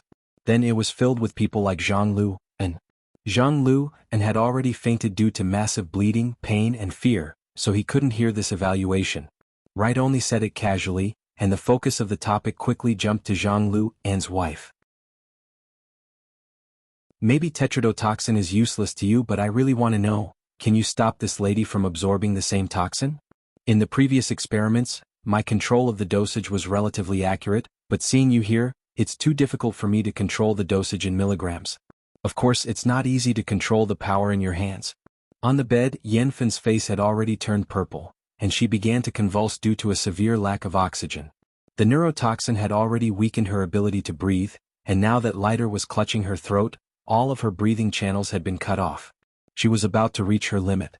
Luonan obviously knew that this was a threat, but he didn't immediately respond. It seemed that he was weighing the pros and cons. Wright maintained his smile. Why don't we get to the bottom of things? Just who are you? What's your relationship with the Xiaoluo cult? I haven't seen you in the data, and you don't seem to fit in with this sort of low-level cult that holds a tattered cloak like a treasure. Are you Wu Jun's friend? Lover? Mercenary? Yes. I see injustice on the road and I draw my blade to help. Is that okay? That's a really annoying answer. Okay, I also feel that there's too much nonsense between us. But right now I hold the initiative. You should answer. What are you going to do? Your mission has failed and you're still asking me what to do? Luonan leaned against the wall to the side of the door and chatted with Wright. He casually said a few words of mockery. You can't get hold of Boss Jun's weakness, and the rebels who cooperated with you have all been annihilated. Aside from grabbing a woman's throat and showing off, what other use do you have? If I were your boss, I would certainly deduct your entire year's salary in funds. Then I'd say, don't let me see you again. That would vent my anger. This was an imitation of Zhang Yinying's tone of voice. Though it was usually quite noisy, the effect here was quite decent. The smile on Wright's face remained unchanged, but his eyes grew colder and colder. He was angry. Of course, the more convincing reason was that his preparations in the Abyss region were more or less complete. Hypnotizing Jianghu and releasing poison, forcing an awkward conversation. Perhaps Wright really wasn't a combat-type ability user, but his brain was still quite good. He had completed a complex set of multiple layers of cover in this tense atmosphere. He had used this trump card that might have been excessively heavy. Unfortunately, it was still too slow. Luonan snapped his fingers. This sort of cliché to the point of explosion still fit his aesthetic standards. However, he had forgotten that he was wearing a disguise glove on his hand. His posturing had failed, so he could only let out a muffled fart on his fingertips. He was extremely embarrassed for a time. Fortunately, he hadn't used the snap of his fingers as a signal. Moreover, he had successfully attracted Wright's attention. Even if it was only for an instant, it was enough to distract Wright. It was at this moment that the long flat tail of the giant salamander, which had been disliked, suddenly swung rapidly from a position close to the ground. It was like a steel blade scraping across the ground. Wright lost his balance amidst the strange sound of flesh and bone being torn apart. His brain hadn't reacted in time. He had partially overlooked this change, so much so that he still had a smile on his face. Then his entire smiling face became crooked due to the tilt of his body. His instinctive reaction surpassed the speed of his thinking in the next moment. Wright's right hand instinctively exerted force, wanting to snap Yanfen's throat. However, he didn't feel anything at all. He transmitted his thoughts over, but his entire right arm didn't receive the feedback it should have. Wright's eyes weren't enough. His eyes had just dropped to his feet when they slanted to his right arm. Therefore, from the corner of his eye, he glanced at the foot that had been completely dislocated and the ankle that was only left with bone stubble and rotten flesh. The focus of his eyes was an even more bizarre scene. His right arm had been separated from his body from the elbow. There wasn't any blood splashing out, only the instantly decaying flesh and skin structure. It was like mycelium spores that scattered and fluttered in the air. Ah! Amidst his hoarse roar, the right arm that had been separated from his body actually made a slight reaction. It was more like the final spasm of his broken nerves and muscles due to the residual force. It flipped Yanfen's body from a flat position to a sideways position, almost pulling him off the bed. He had enough strength, but he had used it in the wrong direction. Due to the change in his posture, Yanfen's effective field of vision rapidly expanded. He finally saw the intense and bloody scene on the other side of the bed. Very quickly, another ruthless stroke was added to the scene. Wright had lost a leg, and the force exerted on his upper body was also dislocated. Naturally, he lost his balance and fell to the side. He bounced off the edge of the bed and fell to the ground. The giant salamander, which was very close to him, subconsciously swung its tail again. This time, the long blade-like tail practically cut through the middle of Wright's chest and abdomen. As it cut through his flesh, fat, fascia, and even organs, it also turned his roar into a muffled moan. In the end, Lake didn't say the latter half of his words. He just used his remaining blood-splattered left hand to forcefully slap the base of the giant salamander's tail. This should be a forceful signal. In the end, a considerable portion of the giant salamander was still under his control.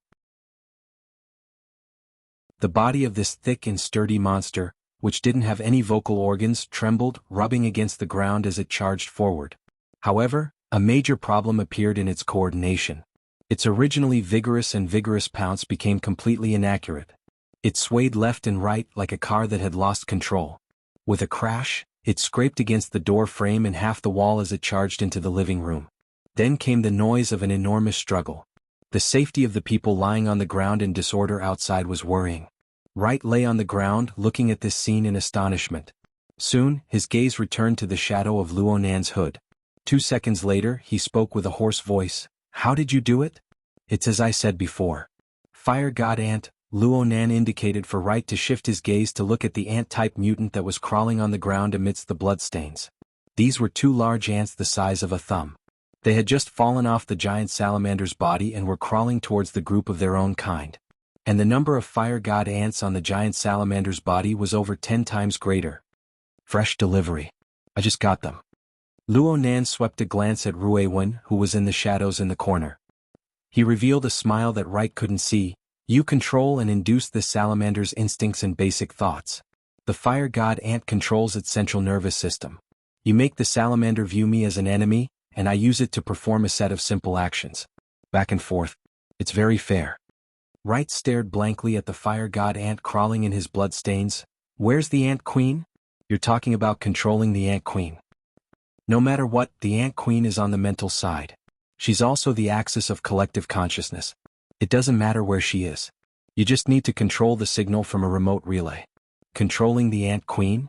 Wright discovered that he didn't understand Luo Nan's explanation, but he could feel that it was a matter of course. Controlling a nest of fire god ants. Then I'll observe and experiment. I'll do a few more rounds. That's all.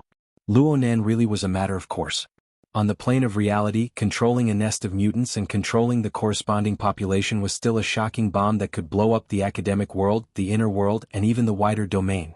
Not to mention anything else, just relying on this topic alone was enough to support a large laboratory and publish hundreds of high-quality theses. Then he could rely on citations and honor points to eat for a lifetime. With this kind of experimental foundation, it wasn't strange for him to do anything. Wright's lips and teeth opened and closed. He was barely able to turn his weak breath into speech. There was also a hoarse and strange laughter. Yes. You're more professional than me. But you won't be in every domain." His voice had completely broken at the end, but the energy of Wright's entire body was chaotic and restless. It was as if a fire had been ignited in the depths of his bones and muscles. Oh, the abyssal region's configuration was still there.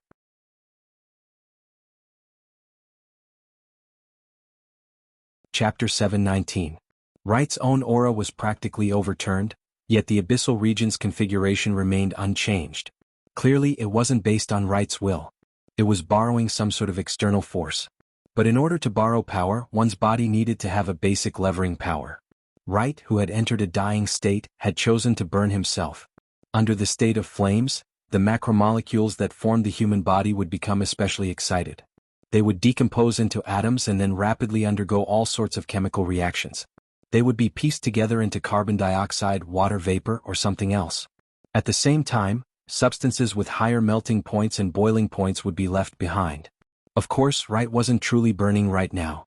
Or perhaps it could be said that what was burning was not his body but his soul. Even the virtual brain system had never made a clear definition of the essence of the soul. But from the perspective of a cultivator, their core, which needed to be stable and firm, suddenly underwent a phase change. What it displayed seemed to be no different from the laws of the material world. The soul burned and released heat. Moreover, it reacted with the other components of the surrounding environment to recombine into a new structure. Once a reaction occurred, the result of the reconstruction would be irreversible. Luo Nan watched as Wright's burning soul fused with certain components of the abyssal region storm. Wright's burning soul fused with a completely different form to fill the precise configuration. The precision of this configuration far exceeded the limits of what a B-mental side could control. But after paying the price of burning his soul, the results were immediate. The power of the torrential storm that was stirred up instantly increased by over 5 times. And as the boundary of the burning continued to penetrate inward, Wright lost even more of the essence of his soul. But the power he could control grew stronger and stronger. This sort of burning certainly followed a special rule framework. Only then could the released energy operate in a more effective manner. It didn't scatter and dissipate without any meaning. It was a bit like an altar. Luo Nan subconsciously compared his own altar framework with it. The more he looked, the more similarities there were. This was indeed a configuration system similar to a sacrificial order. It was just that it was more cruel and violent. And judging from Luo Nan's theory of being a tool type and a plant type, it clearly belonged to the latter.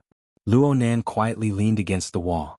His gaze penetrated the barrier of the material world to observe the complex state of the abyssal region. The system of this order is huge. It has a developed root system that covers a wide area through the abyssal region. However, it obviously has a more complicated hierarchy and even authority settings. Wright shouldn't belong to the upper echelons of the system because the power he borrows only comes from the tip of the root system. Or perhaps it's just the humus soil that's affected by the roots and fallen leaves. Hey, no matter what, Wright was still a B-rank psychic. Regardless of which organization he was in, he should be in the middle or upper echelons. If even he was only in the periphery, then wouldn't the core strength of this order be at the top? Luo Nan's eyes blinked a few times. It was at this moment that Wright raised his blood-stained left hand. The color of the blood and the wound on the skin of his palm that had just been torn apart rapidly formed a distorted and deformed figure. The power of qi and blood and the storm of the abyss area converged at the center of the palm. The air pressure in the room was clearly rising rapidly. Due to the uneven distribution between the areas, an invisible whirlpool was formed. Since it was already like this in the real world, the storm in the abyss zone became even more agitated. The mental side, or at least the mental side below the level of an extraordinary, would find it several times more difficult to temporarily construct a structure in such an environment. In other words, Luo Nan had lost the initiative on the level of combat. Wright's lips parted to reveal a warped smile. The pain of having his stomach split open made him lose interest in talking. He was already impatient to reap the pleasure of an extreme counterattack. Luo Nan furrowed his brows. He noticed that there was another indescribable eye behind Wright's bloodshot and turbid eyes. It was slowly opening amidst the torrential storm of the abyss zone. There was a bit of error in his previous judgment. The order system that Wright belonged to still possessed a flexible method of setting up the level of authority. Perhaps Wright was only able to use the humus soil in the beginning, but as the level of the sacrifice increased, so much so that the influence of the event itself could still touch the main body of the root system, to continue increasing its power. At this very moment, that bewitching eye was releasing light and absorbing light. It stirred the abyss zone and reorganized information within the chaotic storm in order to understand the various changes in the state of affairs of this side of the world. This was also a process of awakening of authority. The greater the matter, the greater the effort. Luo Nan sighed in response to this. Tonight has already been full of accidents. Now that a big guy has jumped in, it's really hard to clean things up. It's best if we don't meet for now. What the hell are you talking about? Wright's words were squeezed out from between his teeth. Luo Nan's incomprehensible words and the casual attitude he displayed were far more painful than the lacerations on his hands and feet and the wounds on his chest and abdomen. His current sorry appearance made it impossible for him to assume a calm posture. He could only use even more violent methods to wash away the humiliation of his crushing defeat and heavy injuries. His lips opened and closed as he chanted the incantation of sacrifice. The secret sound resonated with the mental and material planes to hypnotize his own body. He did his best to match the gradually awakening level of power in the Abyss Zone. Then he used his broken fleshly body as a guide, disregarding the consequences, to form the most lethal attack. Wright's voice rose, "The eye of all souls that pierces through the heavens." There was a sudden click in the air. It was as if an invisible finger had turned off an invisible air switch. At the same time, the Abyss Zone's sacrificial configuration was like a slanted fort piled up by children on a beach. It didn't even have to endure the frontal impact of the waves. It collapsed with a rumble because of a small vibration. The Abyss Zone's slowly opened eye of all souls was like a sand painting. It warped beyond recognition in the blink of an eye. Wright's eyes widened, but soon the fragile water crystals exploded from the recoil force. The powerful force that the Abyss Zone had just gathered then collapsed mercilessly devoured him. The humus of the Order was originally on the periphery, so it didn't matter if it received the attack. However, Wright, who was close at hand, seemed to have a bomb placed in his skull and his internal organs. Blood sprayed out from his 7 orifices at the same time, especially his eyeballs. His already cracked chest and abdomen sprayed out a mist of blood and pieces of internal organs. They were spun by the vortex of air, covering most of the room. As for Wright himself, he was a bloody mess. It was hard to call him human. It was also at this moment that Yen Fun, who was on the bed, obtained strength from who knows where. She used her hoarse voice to let out a shout filled with delight. Luo Nan shot a glance in that direction. Actually, he himself was within the range of the blood that sprayed out. However, he couldn't care about these details at this time. He slowly walked forward amidst the chaotic vortex of air that had lost its order. He walked to Wright's side, who was already breathing more than he was breathing. Though Wright's sacrificial configuration was destroyed, Luo Nan wasn't happy to see the chaotic storm that surged and devoured him on the level of the Abyss Zone. People needed to finish what they started. Luo Nan didn't forget that the surroundings of Spring City were filled with the hounds of Quantum Corporation. This group of people were all nervous. If by any chance the other side really did follow the trail, then it would become a seesaw. They would push down one end and raise the other end. They clearly wanted to help, but they would give the other side even more trouble. I need to clear the channel? Luo Nan needed to promptly release the flood before the turbulent storm of the Abyss Zone broke through the threshold of alertness. It would be best if he could erase all traces. Of course, this was much more difficult than destruction. It was like kicking away several thousand building blocks that had already been constructed into a castle. Then the building blocks would follow the order they were arranged in before they were sealed, falling neatly back into the box. Let Right return to Right and let Evil Eye return to Evil Eye. Everything would be like it had never happened. For months ago, Luo Nan could forget about doing this even if he squeezed out all of his brain juice. Luckily, Luo Nan had been facing the Cloud Labyrinth for the past few months, which was far more complicated than the situation before his eyes. In that harsh environment, it was like building blocks or a jigsaw puzzle. He tried to reassemble the billions of pieces of the structure and form a complete logic. This was the repeated strengthening of the basic concept of configuration construction. Luo Nan categorized the configuration fragments into different categories. He used the theory of the virtual brain system as a benchmark to sort them out one by one. From the most basic number, size, weight, and height, it gradually rose to the balance and symmetry between the various parts. It even reached the structural relationship between the parts and the whole. Aside from theory, there was also practice. Just the priority of interference control was like calligraphy. The use of the brush, the structure, the technique of composition, and the technique of ink were all carefully divided. They could be divided into several dozen major and minor items. All of them needed to be diligently practiced and corrected from time to time. Luo Nan's accumulation of soul strength was vigorous and peerless.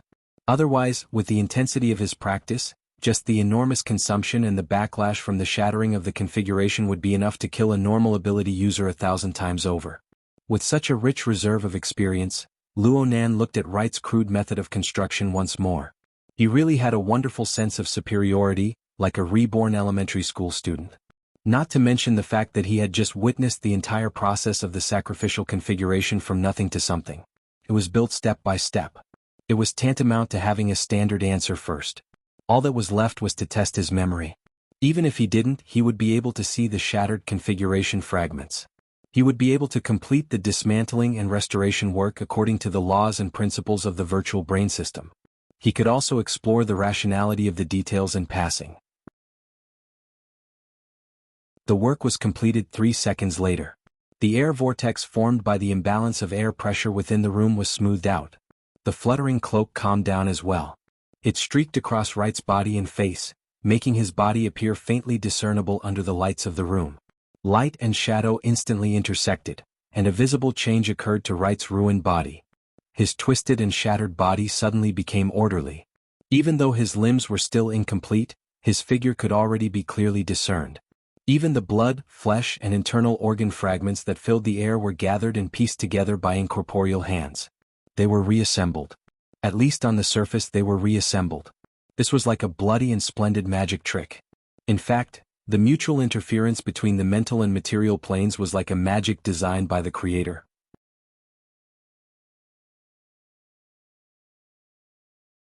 Chapter 720. Luo Nan could more or less understand the reason for Yanfen's shocked and pale expression. After all, this sort of phenomenon, similar to the reversal of time and space, was quite frightening from a visual perspective. But it was a pity that this was only an illusion. This relatively complete body was merely a temporary carrier to collect Wright's chaotic collapse of energy. The complex and precise functions of the human body were ultimately not building blocks. It was impossible for Luo Nan to bestow a new life force to the already shattered cellular tissues. This already exceeded the limits of the domain that his soul strength could reach. At most, he could only give Yanfen and even Wright the illusion that he was mostly mistaken. And it was precisely this tiny domain constructed from this illusion that still allowed the flow of consciousness and cognition. It even allowed the body to make the tiniest of minute reactions. Within this tiniest of minute limits, Wright's remnant consciousness and his incomplete body blended together. It was like a spark beneath a whirlwind of ashes. Though it was tiny, it was still bright. Wright miraculously retained a single breath. This also allowed him to personally experience the marvelous taste of his body disintegrating and reassembling, of his soul burning and reassembling. This was truly the life and death of a person. It followed a majestic and powerful will. It suddenly died and suddenly existed, treading back and forth on the boundary between life and death. And all of this was led by the furnace before his eyes. No, it was the master. He did his best to widen his eyes. The dim light of the outside world penetrated through the shattered and reassembled crystal.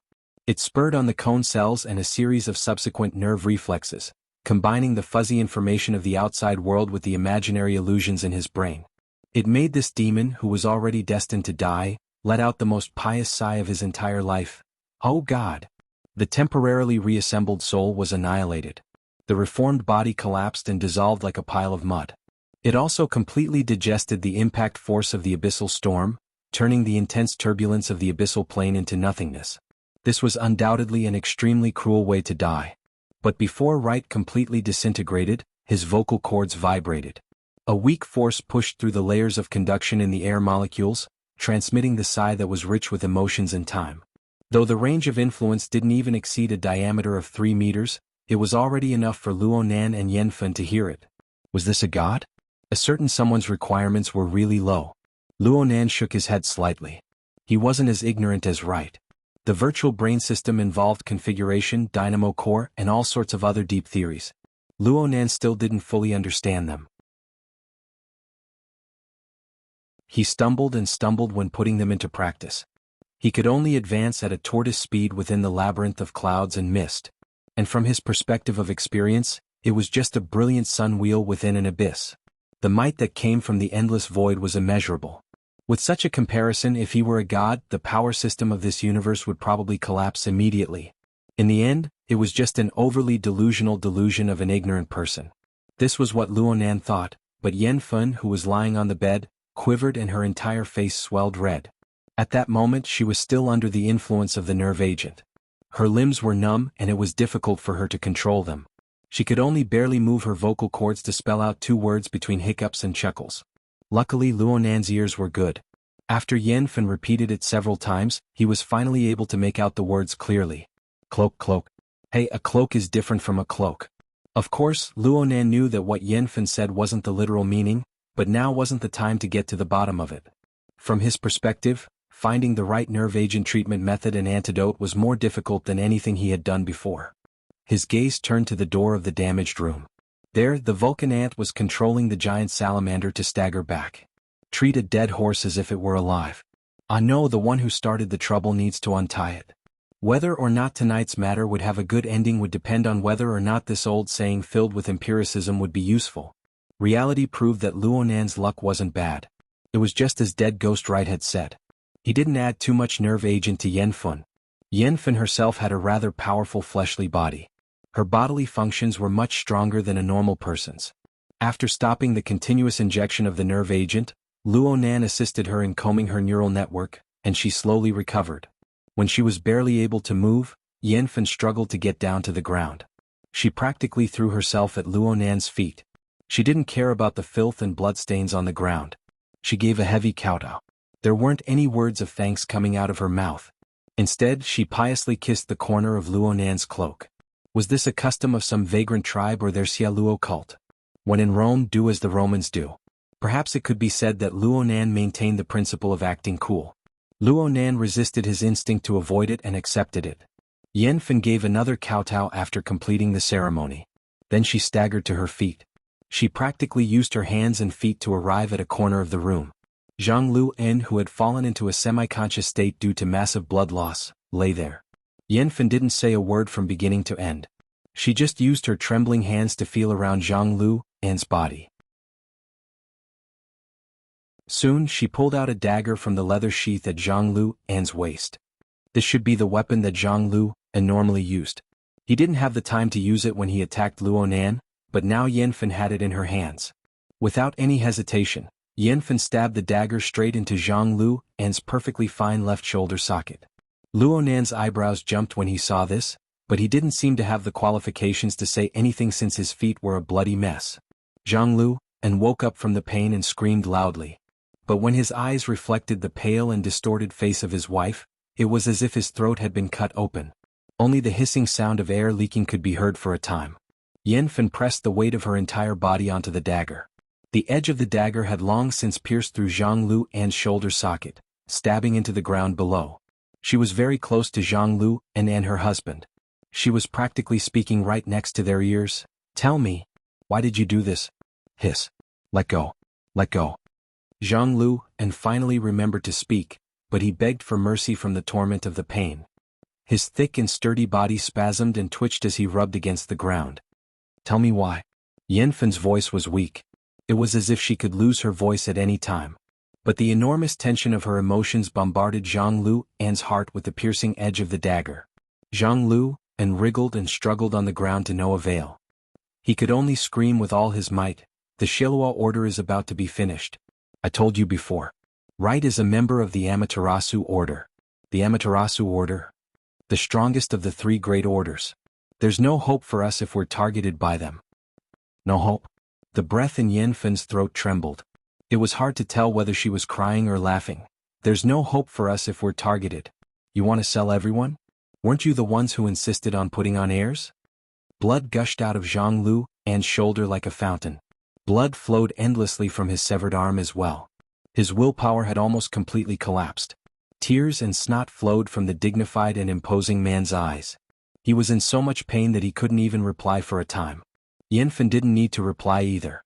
She was just venting her emotions. "It's you?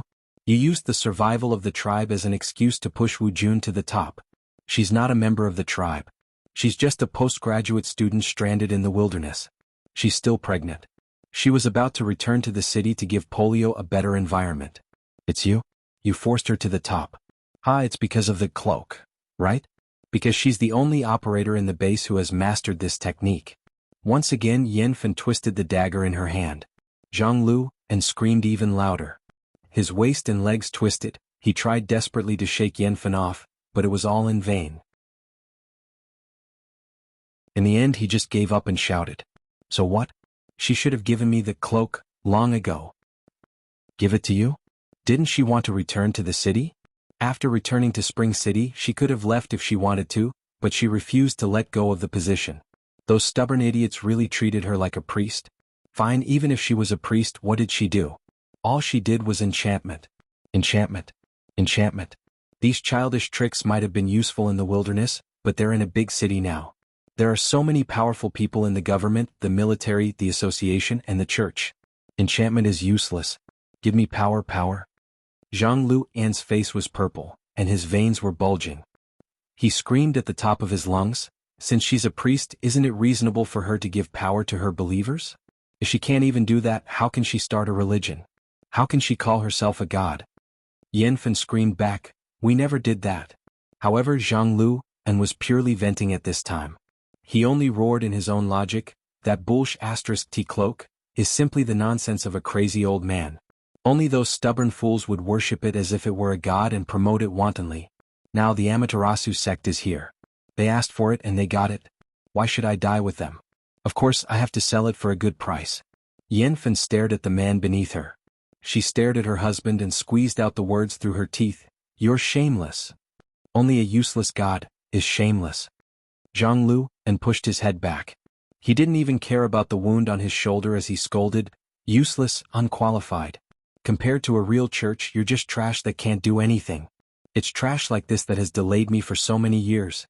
My talent and youth have been ruined by this trash, and I still have to struggle in the cave like a worm. To hell with the cloak, to hell with the loyalty." His voice suddenly changed tone, mixing with the sound of his throat, skin, fascia, and bones being cut open. Yanfen pulled out her knife and slit her husband's throat. The airflow and gurgling blood drained the last bit of Jianghu's vitality and ambition. At the same time, she used up the last bit of her strength.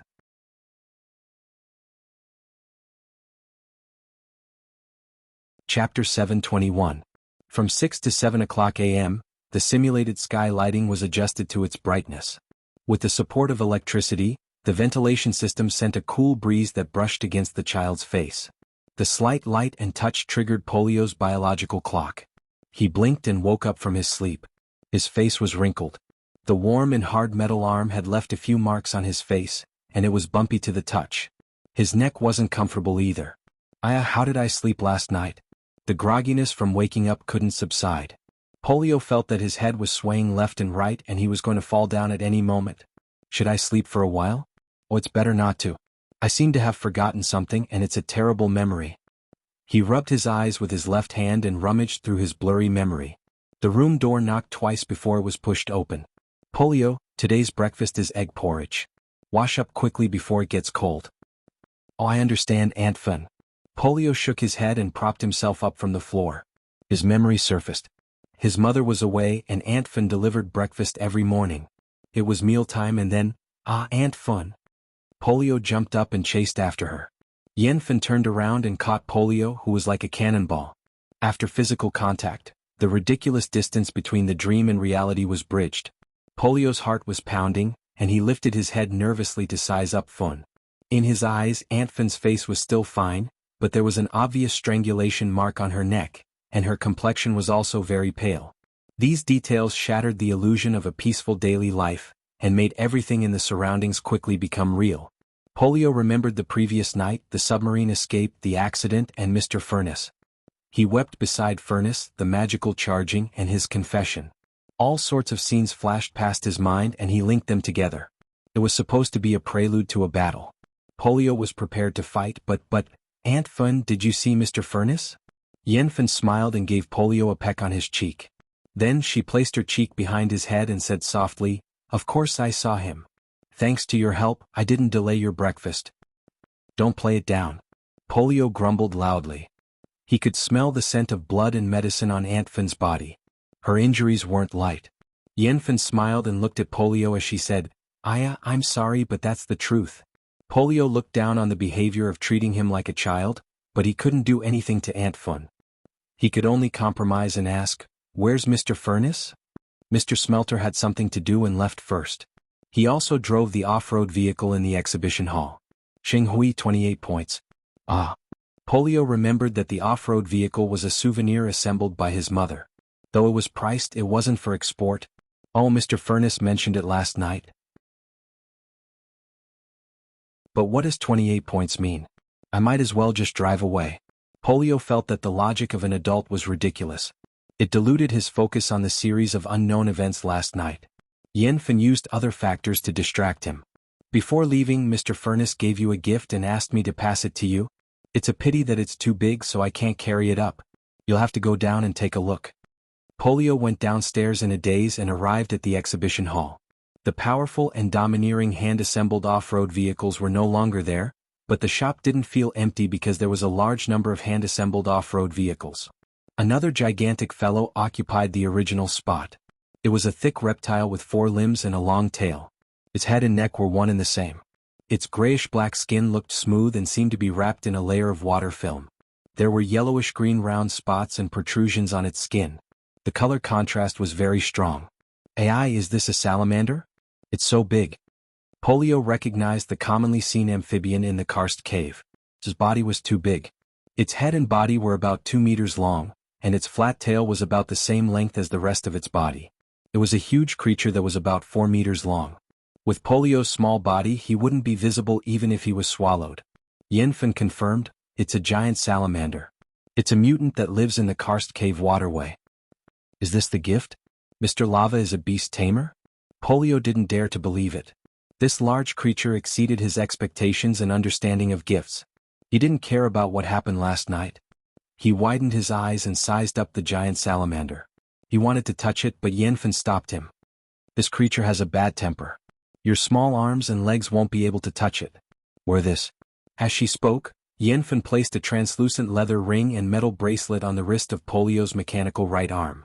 Though the combination of the leather band and metal was strange, the size of the bracelet was made according to the interface of the mechanical arm. It fitted perfectly and didn't affect the functions of the mechanical arm. Polio sized up the new accessory curiously and discovered a small creature crawling inside the translucent leather band.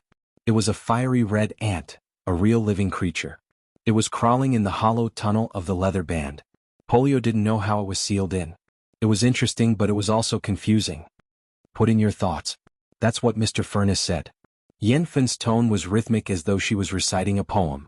"Though we have to work hard to operate the mechanical arm without electricity, we can start from the basics."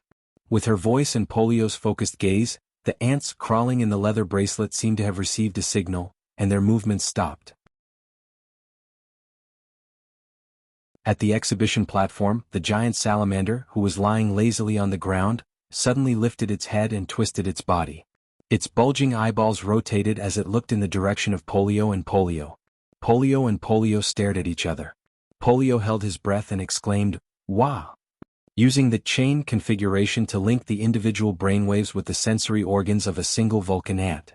Then, through the condensation ring's global sensor network, it will connect with the Vulcan ant population. Simplified operating instructions and related interfaces have been added in the middle. It can partially realize intelligent operation, allowing idiots to operate. There are no problems with the basic idea, but it takes up a bit more resources and harasses the manipulator behind the scenes. After all, it's not like watching a child. I can optimize it further in the future. Luonan's brain operated at high speeds. He went over the design model of the present that Midnight had drafted in his mind once more to make sure that there were no obstructions. And from the feedback from the sensor network, Polio was having a lot of fun. Everyone was to their liking. Everything was perfect. Of course, this was just an embellishment after a series of tense events. It was a way of taking care of the cute little fellow. What Luonan truly needed to pay attention to was the entire plot thread he discovered last night. The Order of Justice and the Eye of Secret Contract were listed as one of the 3 great secret orders of the Amaterasu Order. Why would they be interested in the so-called holy relic of the Pheasant Order, something that even their own believers looked down upon? If this piece of information were to be sold, it would be enough for the various intelligence teams to give out month-end incentives. But what Luonan paid the most attention to in this entire thread was, "Luonan, are you seriously listening to Teacher Li's words?" Luonan shuddered. Only now did he come back to his senses. He noticed the people around him and the place they were in. Mrs. Luo Shuqing's gaze was stern. Her expression was furious as she sat on the sofa in the advisor's office. 2 meters away was the master of this office, Acumen College's dedicated advisor for the 10th grade, Mr. Li Mingda. Luonan himself stood across from the coffee table with the identity of a student who had committed a crime, receiving an education. However, his mind had been wandering outside the heavens just now. Old Immortal Mingda's words didn't even enter his ears. They were blocked out cleanly. "It's fine. It's fine. A young man's mind is quick-witted. His imagination is rich. A moment of distraction is nothing. And I understand student Luonan's personality. I'm worried that he's overthinking things." Li Mingda gently twirled the grizzled beard beneath his chin. This retro style suited his appearance quite well. It really did give him the air of a sage. If the cold sweat on his forehead was a bit less, then it would be even more perfect. Luo Shuqing bowed once more to express her apology. Teacher Li, Luonan has really caused you trouble during this time. Li Mingde chuckled. He was just about to continue the previous topic when Luonan's gaze shot over. The back of his neck turned slightly cold and he shook his head vigorously on the spot. No, no, no. This child, Luonan, is publicly acknowledged by our Academic Affairs Division. He's smart and precocious.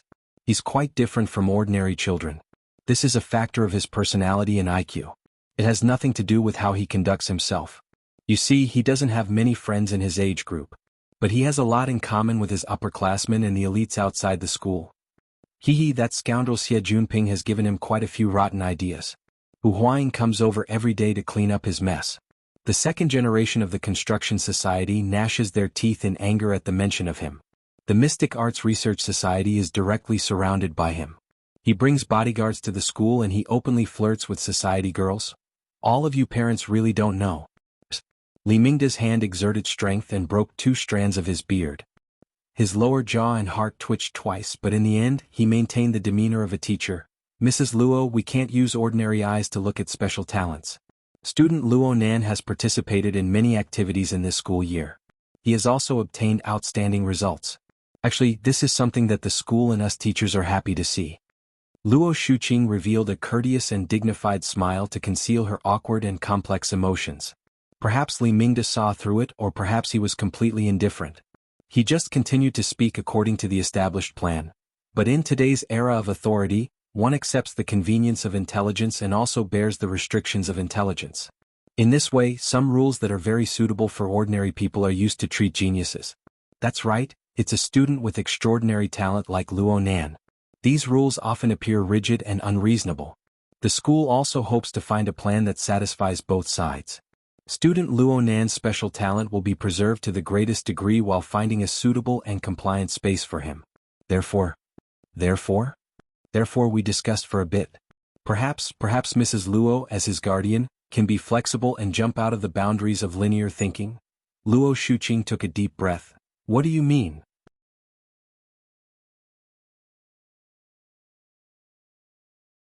Chapter 722. By the time the aunt and nephew left the office building, the golden-red rays of the late spring setting sun had already traversed more than half of the campus.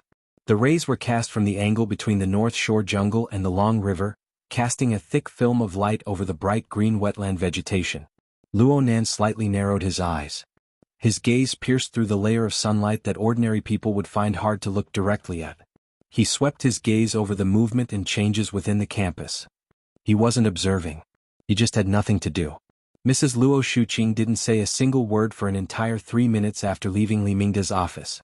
She just walked forward in the corridor, in the elevator, and in the vast campus. It was as if she had completely forgotten the existence of her nephew. Okay, she was really angry this time.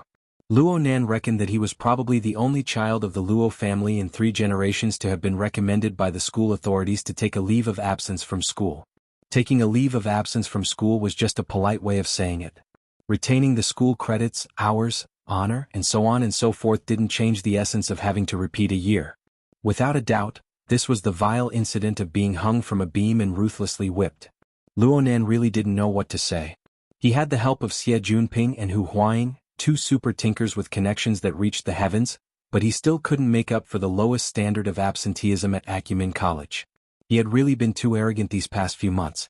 Perhaps he should start with the SCA and invade the Department of Education system. Luo Nan's mind spun with meaningless thoughts. At the same time, he had no choice but to admit that there was a little bit of relief and delight in the depths of his heart at the very least. If this matter were to really be smashed, then his life would really change. Mrs. Luo Shuqing suddenly stood still in front of him. Luo Nan reacted quickly and stood firm at the same time. His face hung low and his eyebrows lowered, making a terrified and ashamed appearance. Unfortunately, his acting skills were never up to par. Luo Shuqing's heart didn't fluctuate in the slightest. Her tone was flat as well. Do you have a lot of things to deal with over there? Yeah. Of course Luo Nan knew that the so-called over there referred to the society and even the inner world. Normally at home, this was a topic that everyone was well aware of but tacitly didn't touch upon. Luo Nan really didn't know how to respond when it was suddenly brought up today. Fortunately, Luo Shuqing did not need Luo Nan to make up any more excuses or lies. She had her own observations and judgments. I can guess that you've done quite well over there. Your uncle and I haven't given you any help, but you've been able to drag out the matter of skipping classes until today. And you've done it in this manner. Don't look at your uncle just because he's in the SCA. I'm afraid that even if he sold his old face, he wouldn't be able to do a better job than this. What could Luo Nan say? With great difficulty, he swallowed back the stupid words of "Aunt, you're too kind." He could only shut his mouth tightly and listen obediently. The problem was that Luo Shuqing only said this and didn't say anything else. Luo Nan wanted to ask, but he didn't dare to. His belly full of suspicions was stifled to the point of being uncomfortable. It wasn't until he walked another 100 steps that he heard his aunt speak softly. About the suspension, I'll go back and discuss it with your uncle, okay? When it came to Luo Nan's studies, Mrs. Luo Shuqing had never used such an uncertain tone to converse with him like she did today. Luo Nan was stupefied for a moment. Then he felt the heavy pressure of making a choice. He was actually speechless for a time. The two didn't take the trolley bus. They walked to the underground parking lot. Halfway there, Luo Nan was really unable to resist this overly oppressive atmosphere. He just wanted to say something, but when the words reached his mouth, a sentence suddenly jumped out. "Aunt, do you know of Wu Jun?" Huh. Luo Nan was a bit regretful as soon as the words left his mouth. The matter that happened to Ling Chen occupied far too much of his brain. Aside from the conflict between the Amaterasu Order and the Xia Luo Order over the Holy Cloak, there were also the words that Luo Nan was extremely sensitive to in the conversation between Yan Fun and Zhang Lu Un. Things like crazy old man, graduate student, suspension, and so on. Luo Nan couldn't help but think of something. It was just that he knew very little about the events of the past. His interpersonal relationships were even more muddled. He resisted the urge to ask in detail when he was in the karst cave for the sake of maintaining his cool and for the convenience of monitoring in the future. After returning to Xia City, he circled around inside and out. It seemed that his aunt was the only person he could ask a thing or two about. Even so, it wasn't good to mention this, right? Luo Nan was unable to explain the logic behind his question. Luo Shuqing turned to look at him just as he was feeling awkward. "Wu Jun." "Which Wu Jun?" Luo Nan gaped, unable to speak for a time. Was he supposed to say, the priestess of the Xia Luo Order? The female owner of the machine modification shop in the black market exchange in the U-Hole far away in Spring City? Luckily, his current thinking speed far exceeded that of normal people. He immediately captured the astonished emotions behind his aunt's words. So he was just stifled for a moment before he quickly asked back, "I'm talking about that graduate student." Luo Nan deliberately blurred out a few words in the middle. In the end, he ended with accurate and truthful information.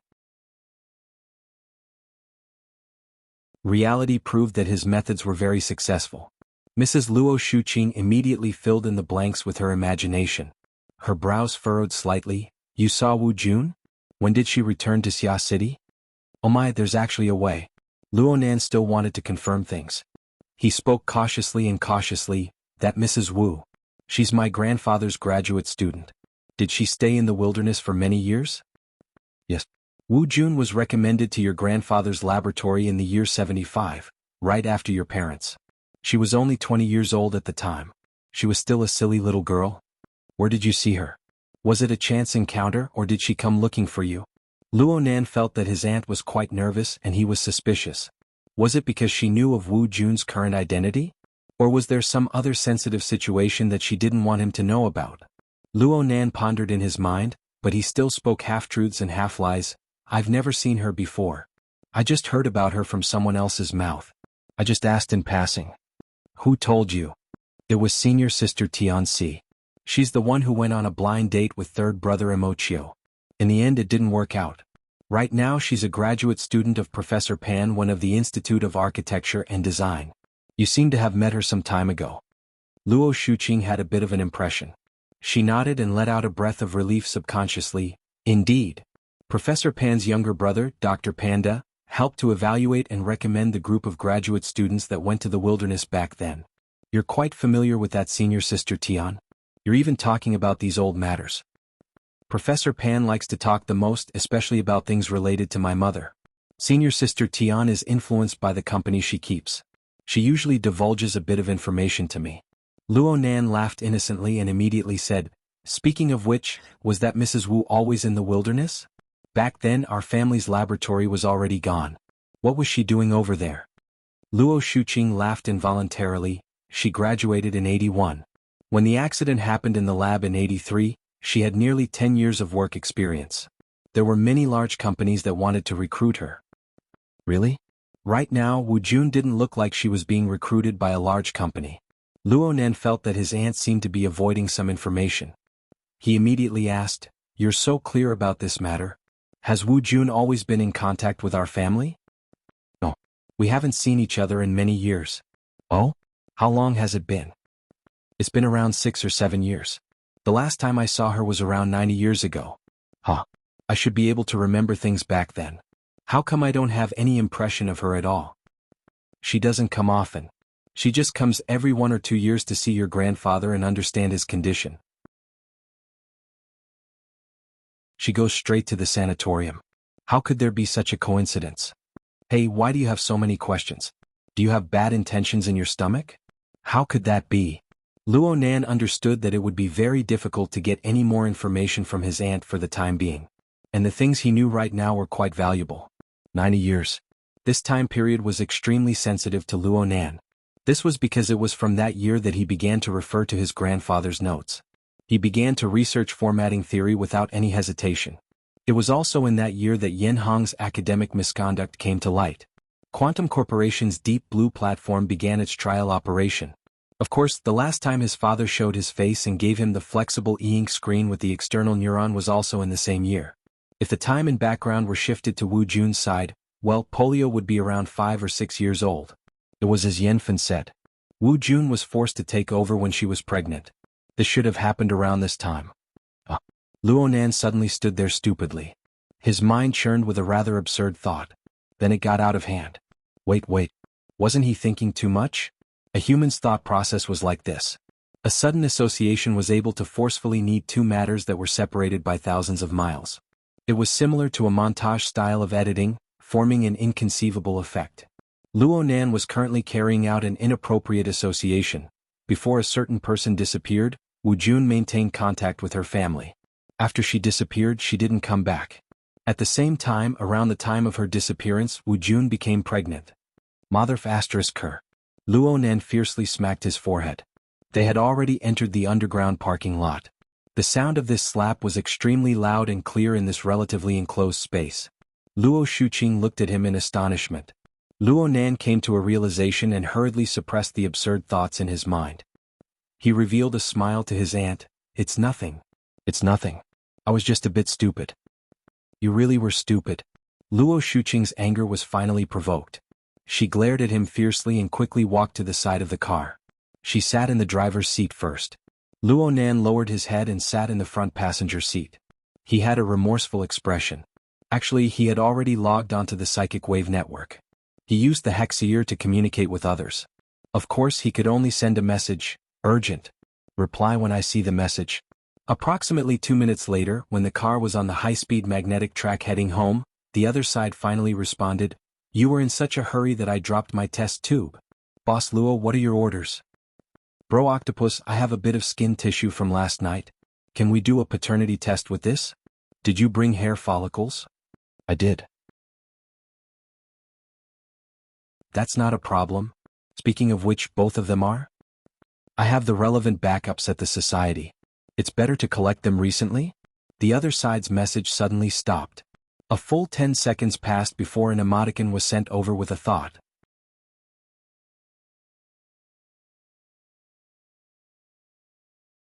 Chapter 723. Nanster, did you kill someone? "I didn't." "But you messed up." "I didn't." "Then why did you do a paternity test?" "I did a paternity test for different mothers." "Then it was your dad messing around." Believe it or not, I'll really kill someone. Luo Nan had to endure the wild bombardment of friends and family on the psychic wave network from evening to after dinner. There was also a family meeting about taking a leave of absence from school in the middle. He was mentally and physically exhausted before 9 o'clock. He just wanted to cover his head and sleep when he returned to his room. The aftereffects of the situation continued to spread.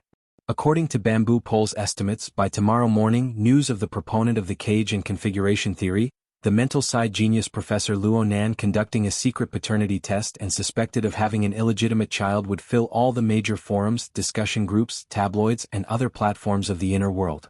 It would become one of the hottest topics of conversation in the inner world. The culprit, Octopus, was in a stupefied state. He was quite unlucky. When Luo Nan contacted him, he was working as a volunteer in the branch's biological laboratory.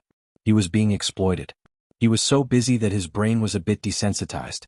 From what he saw at the time, Luo Nan's request was too simple. Any assistant would be able to handle it. So he really did hand this matter over to his assistant. There was even a sampling service. And so, the beautiful and cute Miss Assistant, who had a screw loose in her head and a slightly wide lip structure, was driving to Luo Nan's house when the news completely exploded. In a sense, this was a very serious leak. It was said that Yuan had dragged Octopus off the laboratory table and thrown him into the interrogation room. Then Octopus used the room as a refuge. He crouched down holding his head and refused to come out. The problem was that Luo Nan was several dozen kilometers away, staring coldly at him. Luo Nan was considering whether or not he should give Octopus a taste of heaven's punishment. In the end, Luo Nan held himself back. He didn't want this big news to get out. He could only force himself to concentrate and think about matters related to the Xia Luo sect.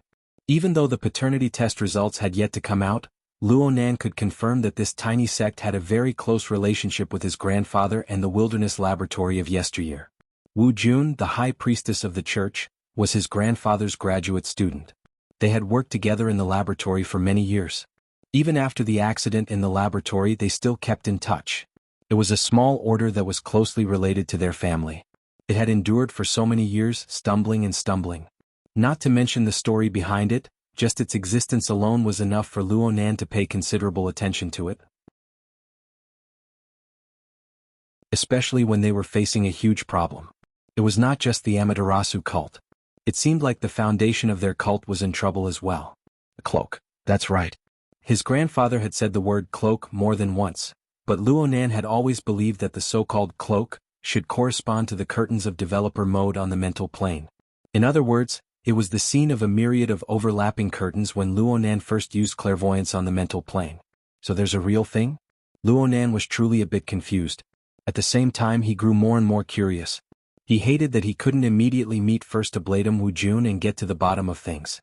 Unfortunately, they had missed the opportunity this time, and according to Yan Fun, that person wouldn't be back in a short period of time. Tsk, I actually forgot to ask for his contact information.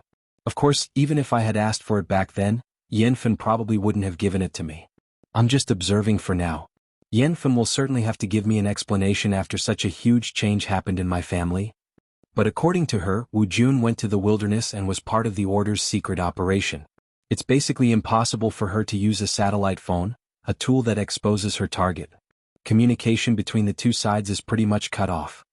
Luo Nan casually grabbed the flexible e-ink screen and wrote and drew on it. He pondered over how to quickly lock onto and contact Wu Jun. The Xia Luo Order might have a method of contacting the extraordinary pathway, but the possibility isn't high. After all, their strength looks quite impressive. Even Yin Fin, a high-level existence, only has a C-rank fleshly body. Then I'll just have to use the stupid method. I'll just search the entire world. Where there was demand, there was motivation. Luo Nan knew how difficult it was to advance, and he quickly came up with an action plan with his own characteristics. The virtual brain system has a ready-made algorithm for recognizing facial features. Finding Wu Jun's photo and information is far too easy. I can see it right now. Though it consumes quite a lot of resources, I can treat it as an in-depth training in big data processing. I can still use it when I get back to the Cloud Mist Labyrinth. Oh, I need to use ready-made resources. Wu Jun isn't a vagrant of the wilderness. She's a legal citizen with an account in the social authority system. I can ask Sister Yuan to help me search for her recent whereabouts. She'll most likely leave traces as long as she passes through a city. But the problem lies in the fact that if Wu Jun is carrying out a secret operation, the possibility of her disguise is quite high. She'll also pay attention to avoid the area covered by authority. A simple search based on facial features and authority won't be very useful. This will be quite troublesome. The characteristics of the form, soul, and energy were the best to touch upon the essence. Luo Nan stopped writing and sighed. Perhaps he was still too anxious. If he continued to toss and turn like this, it would take at least a week.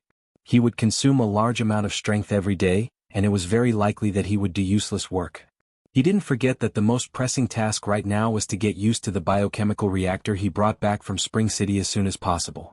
He needed to erase the hidden dangers of the cloud world as soon as possible. Oh, look at what I've drawn. Right now on the flexible e-ink screen, there was a list of simplified steps and keywords to take note of. There was a schematic diagram of the algorithm needed for a global search. There was a basic outline of Wu Jun's store that was being monitored from 2,000 kilometers away. In addition, there were also some lines that outlined a somewhat fuzzy portrait of a person in the center of the drawing interface. This was a woman. She had short hair and a thin face. She wore rather large work clothes. Her body was half squatting and half kneeling in the drawing. She leaned close to the outline of a machine. She even held a repair tool in her hand. She was like a blue-collar worker, but she had a rather weak appearance. The first thing Luonan could confirm was that he had never seen this person before. Regardless of appearance or temperament, she was very unfamiliar. But soon he confirmed that this woman who had suddenly appeared in the center of the drawing interface was none other than the Wu Jun he was looking for. How did I draw it? It's like this. Luonan quickly came to a realization. This sketch was something he found in an electronic photo frame placed in his bedroom when he was observing Wu Jun's store from afar. Then he unconsciously reproduced it. Luonan's work was a bit different when compared to the finalized photo. It looked like there was more meaning to it than in the photo. This didn't seem to be just a result of his black and white art style.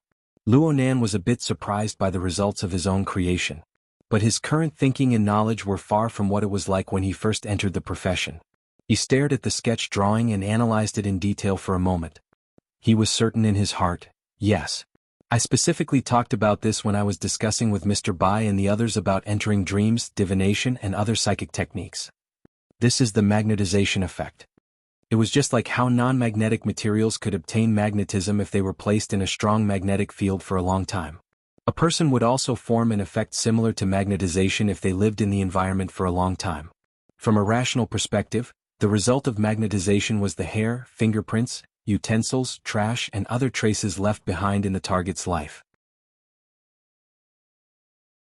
Outstanding criminal investigators and profilers could use these clues to piece together a relatively complete image. This included emotions, temperament, lifestyle habits, preferences, and so on. But from a psychic's perspective, these objective traces could be absorbed by their special clairvoyance mode, which was filled with personal colors. Then they could be reorganized and restored to a more intuitive image of material and even an answer. The inner world called this the magnetization effect of a spiritual magnetic field. It was a terrible description that was filled with pseudoscience. Luonan was more willing to call it the interference of the spiritual core. This was a term he translated from the virtual brain system. It couldn't be called sincere and elegant. And with Wu Jun's situation, she was basically unable to reach the level of Luonan and Mrs. Halder, who had formed a clear and distinct core of concept, the level of the spirit-binding core. But being able to place everyone under the same standard and conduct a more intuitive comparison was always more in line with the human mode of thinking. It looked like Luonan's condition today was quite good. Then it wouldn't be a bad idea to try psychic. In a certain sense, this was a shortcut for Ruewen to traverse through space. She could cross over. The digital pen in Luonan's hand drew on the flexible screen's work area. He tried to add a new element to this work, a more directional element. Maybe the cloak would be good? It was as if a myriad of curtains crisscrossed and flew in the air before Luonan's eyes. They extended into the boundless depths, forming a marvelous scene that Luonan jokingly called developer mode. Of course, this scene had a deeper level of meaning, but Luonan didn't need to analyze it right now. He just treated it as a kind of creative element, trying to add it to the sketch work that was nearing completion. A clear purpose formed a kind of stimulation, causing Luonan's thoughts and emotions to diverge. He connected them in a series of disturbances. An even deeper and more complex scene was excavated from the memories of his brain. At the same time, it was excavated from the 500 million square kilometers of land and sea, the tens of billions of humans, and the tens of billions of species of life. Objective facts, subjective emotions, simple desires, complex thoughts. Everything formed a sea of information that was enough to crash the brain of any powerful individual. Even though Luonan had the external neuron to protect his body and the virtual brain system to keep watch, he wouldn't take the risk to do some analysis. He just relied on his intuition and a few willful emotions that were close to his aesthetics. He picked a few characteristic points at random and used them as a foundation to draw a silhouette of the modeled sea of information. The digital pen finally dropped down. In a short few seconds, Wu Jun's portrait, which was already a bit fuzzy in the drawing area, was nearly completely hidden under the shadows of the simulated ink. It was as if it was submerged by the surging waves of the sea under the curtain of night.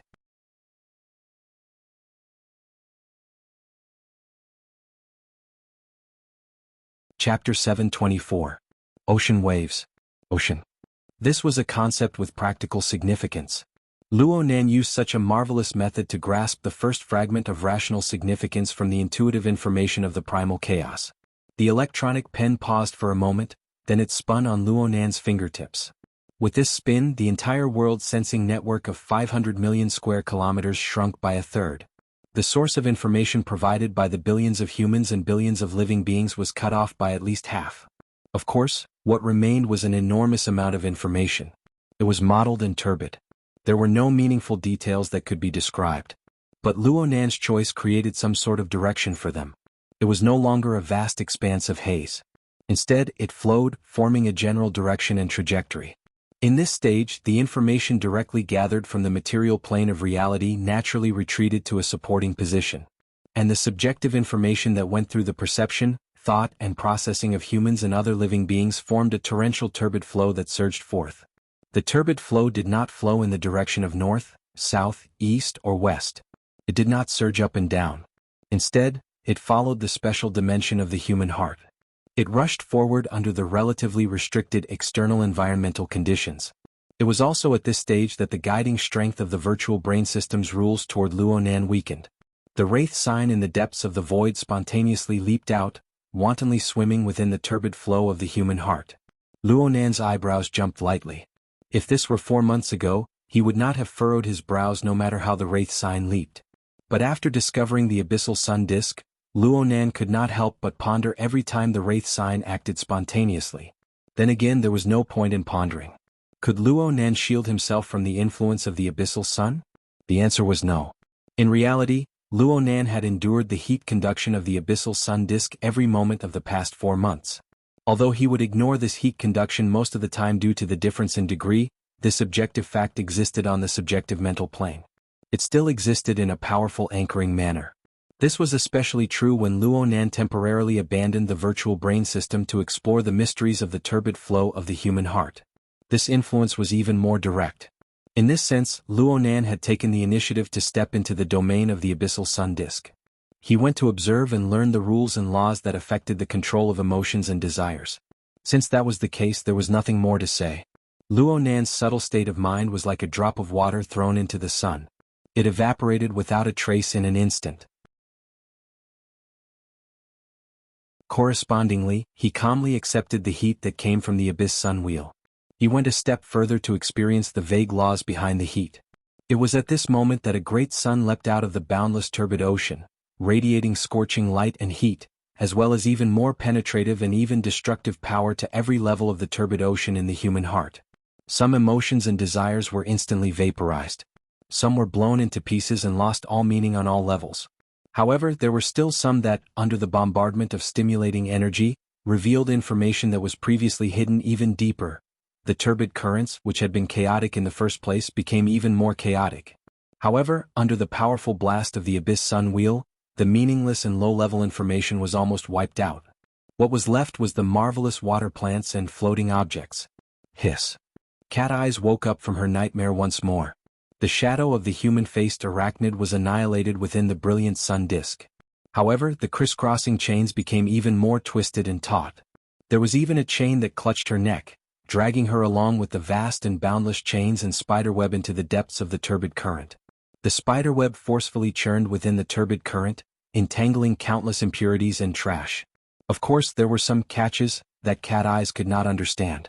She herself was one of the catches. She had long since been bound to it, unable to escape.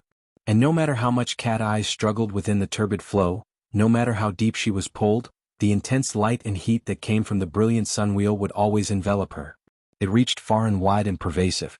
It increased the temperature layer by layer, causing her already extremely fragile willpower to distort, collapse, and boil over together with the impatient emotions at the bottom of her heart.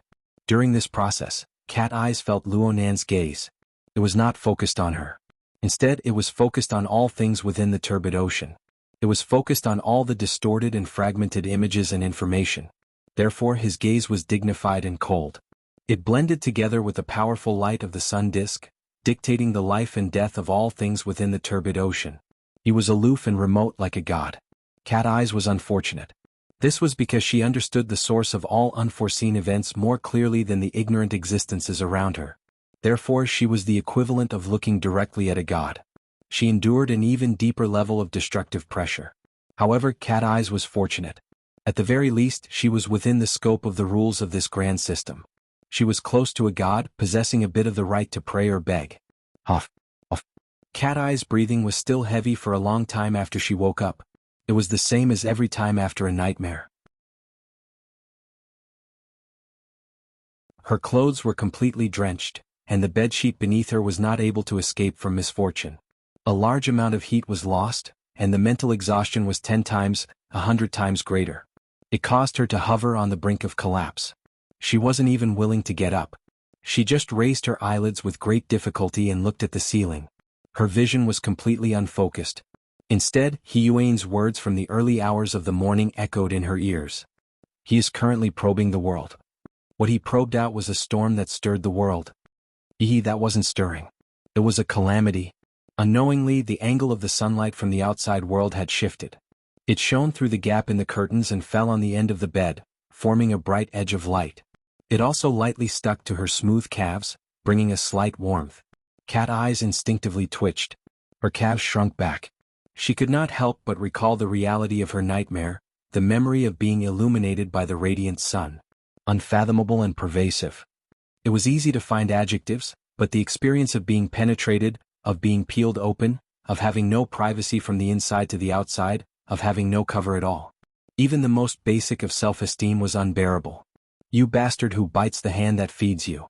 Cat Eye's little favorable impression of Luo Nan had only been separated by 2 nights, but it had turned to ashes under the roasting of the sunlight. Of course, she definitely would not keep these words bottled up in her heart. Cat Eyes simply dialed Luo Nan's hexa number, threw these words over, and hung up in an instant. Luo Nan responded in an instant, taking the initiative to call back. Sister Cat Eyes, are you okay?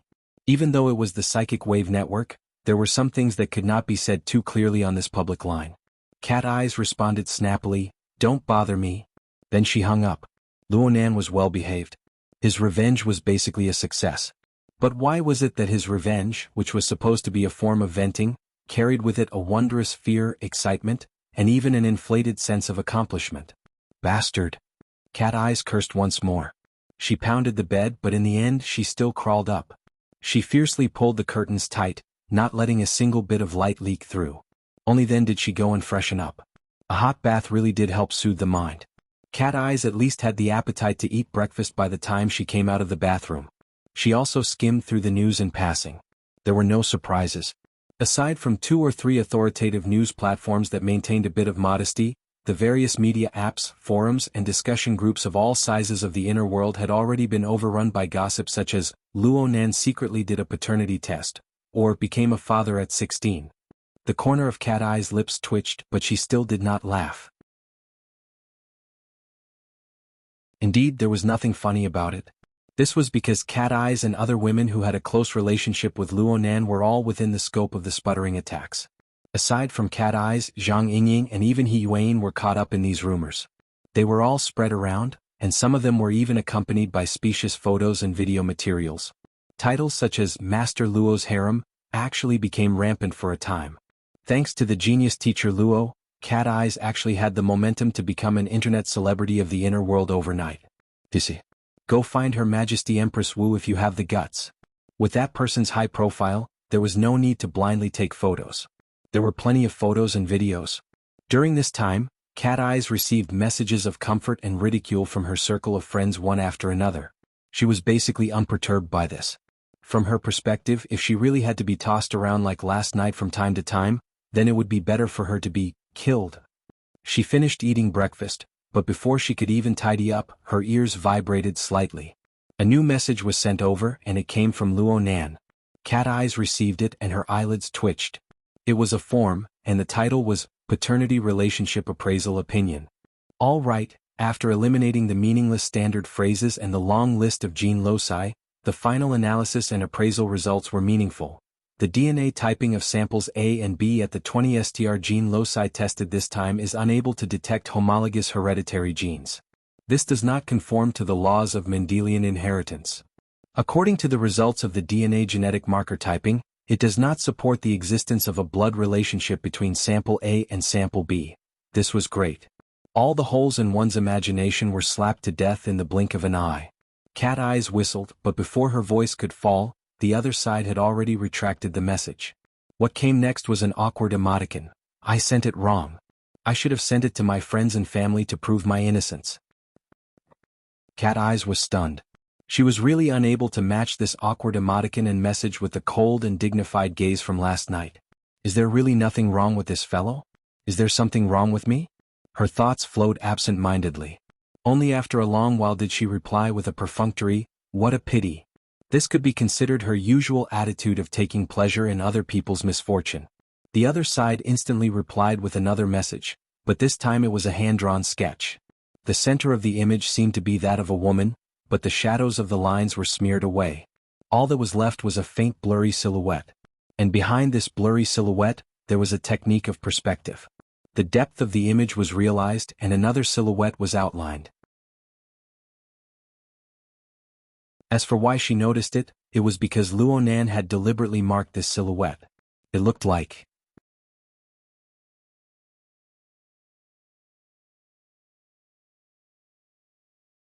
Chapter 725. The Psychic Drawing. After tossing and turning for an entire night, this was what came out. Cat Eyes endured the loathsome sun as she headed west from her home in the city center. She crossed several hundred kilometers to arrive at the black market in the outskirts of the satellite city of Xia City, Mangzhong. All of this was thanks to Luonan and his latest work. She had not forgotten that she had fallen into this pit in the first place because of this damn psychic drawing. A certain someone actually had the face to ask her to come out and scout for information. What did he mean by, "It involves the black market"? It's not good to disturb Sister Yuan? It was clearly revenge. Revenge. She was muddle-headed. Why didn't she smash the drawing into that fellow's face back then? Oh, she couldn't hit him even if she did. Ungrateful, despicable demon, shameless to the extreme, still trying to act innocent after getting a bargain. In any case, Luonan couldn't hear it. Even if he did, Cat Eyes wouldn't care. So all sorts of negative adjectives and adjectives piled up like they were free. It would be best if she could crush that bastard to death. Cat Eyes kept cursing in her mind. At the same time, she didn't forget to memorize all sorts of details on the psychic drawing, especially the outline of the cruise ship. Luonan said that he had blindly drawn it based on his feelings, but this was a psychic drawing. With Luonan's current fame, there would probably be plenty of people fighting over it if he were to take it out for auction. The location of the cruise ship on the drawing is too far away. Plus, its silhouette from the side feels like it's very high up. The top deck has many wing-like silhouettes. They might be antennas, bridges, and the like. Cat Eyes, whose mind was busy, finally stepped into the vagrant trade center known as the Wild Inn. The style of this cave-like building was closer to the original ecology. There were fewer customers during the day, so the owner took the opportunity to stock up and deliver goods. This place was more like a freight yard than a hotel. The bar on the first floor of the tavern was only open in the corners around the bar counter. The lighting was deliberately dimmed. The atmosphere of private transactions came out, but whether or not it had any practical significance was another matter. At the very least, for the mental Cat Eyes, she could pretty much see the overall layout and all the minute changes after entering the tavern. Oh, is this too coincidental or too unfortunate?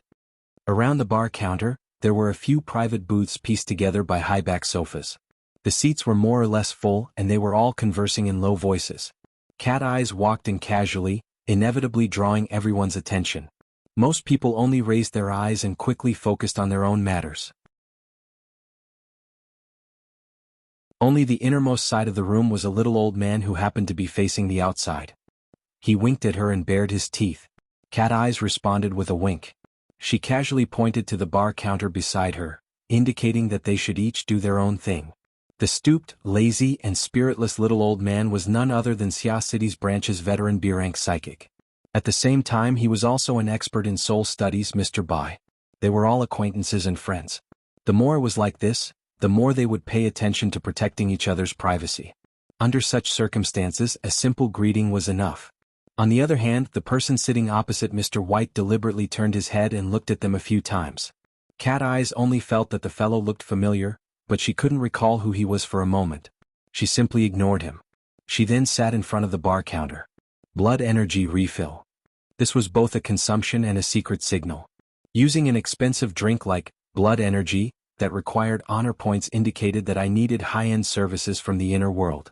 In the Wild Inn, such high-end services were usually information. As for refill, it indicated that I had an account here. I also made an appointment. The purpose was clear. Don't try to fool me with low-end stuff. The bartender revealed a professional smile.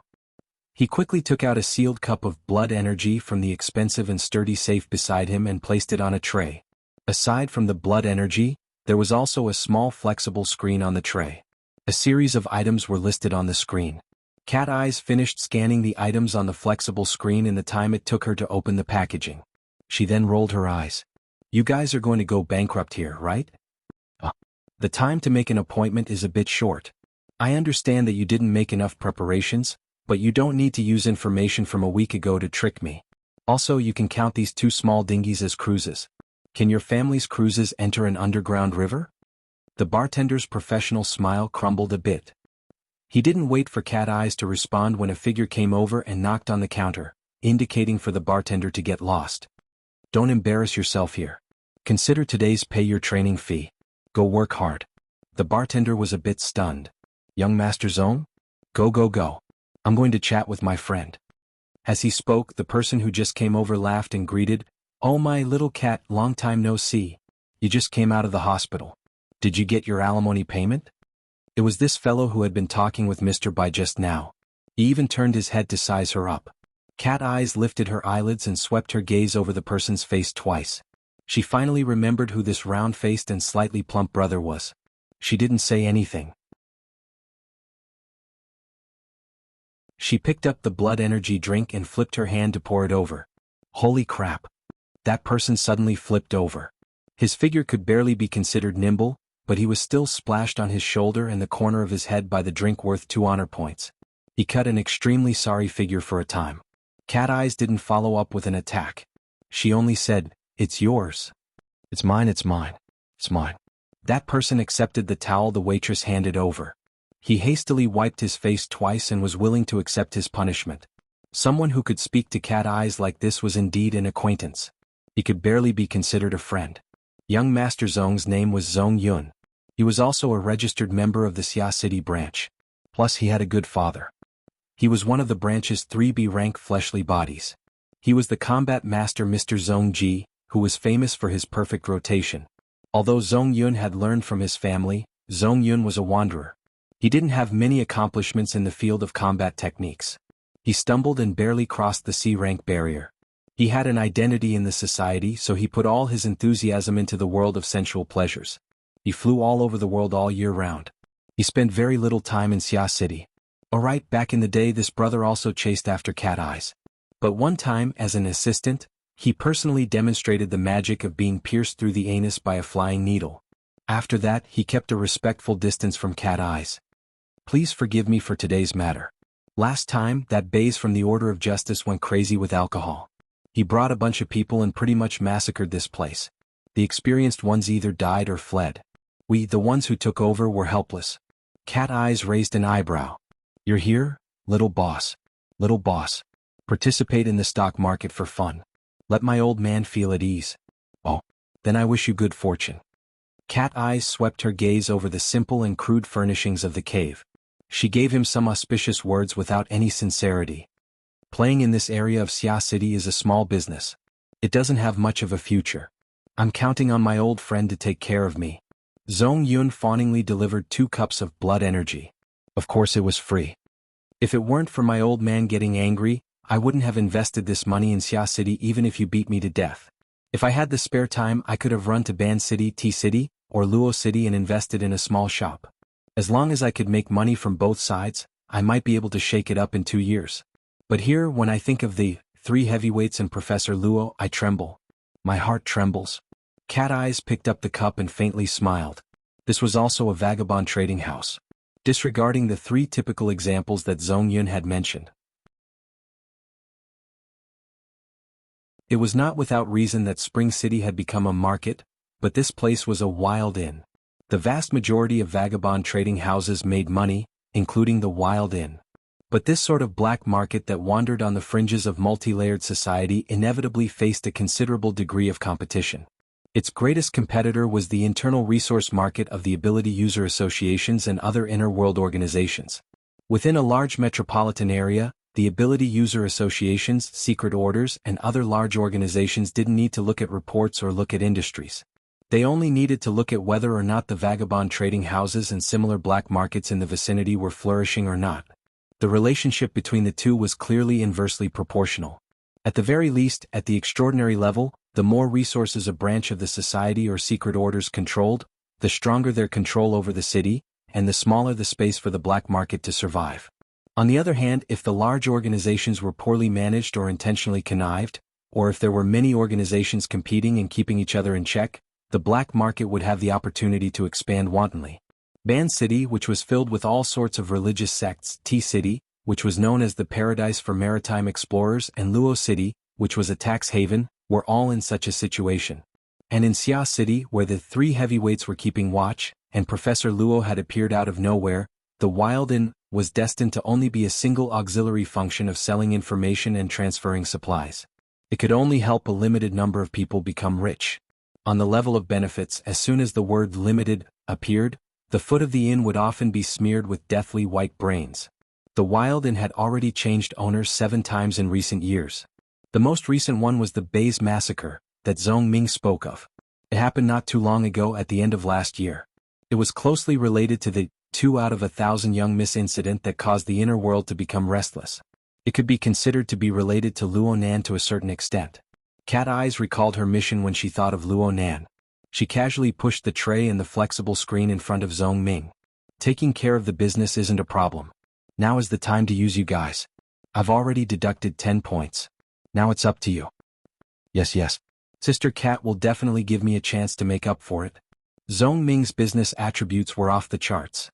He picked up the flexible screen and gave it a few glances.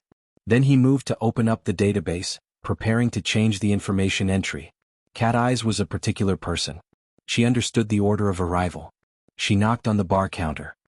Mr. Bai is still over there. It's nothing. I'm just helping Blackheart Salt pass on a message. I'm bringing a gift or something. It's awkward for my own people, so I won't get involved. Hey, do you think Mr. Bai can't hear you? Cat Eyes also knew that the Bai and Zhong families were old friends. They had their own ways of getting along, so she didn't need to worry about it. She nodded and raised her cup towards Mr. Bai from afar.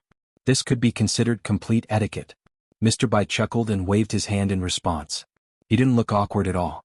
Zhong Ming had just entered the business not too long ago, but his business abilities were decent.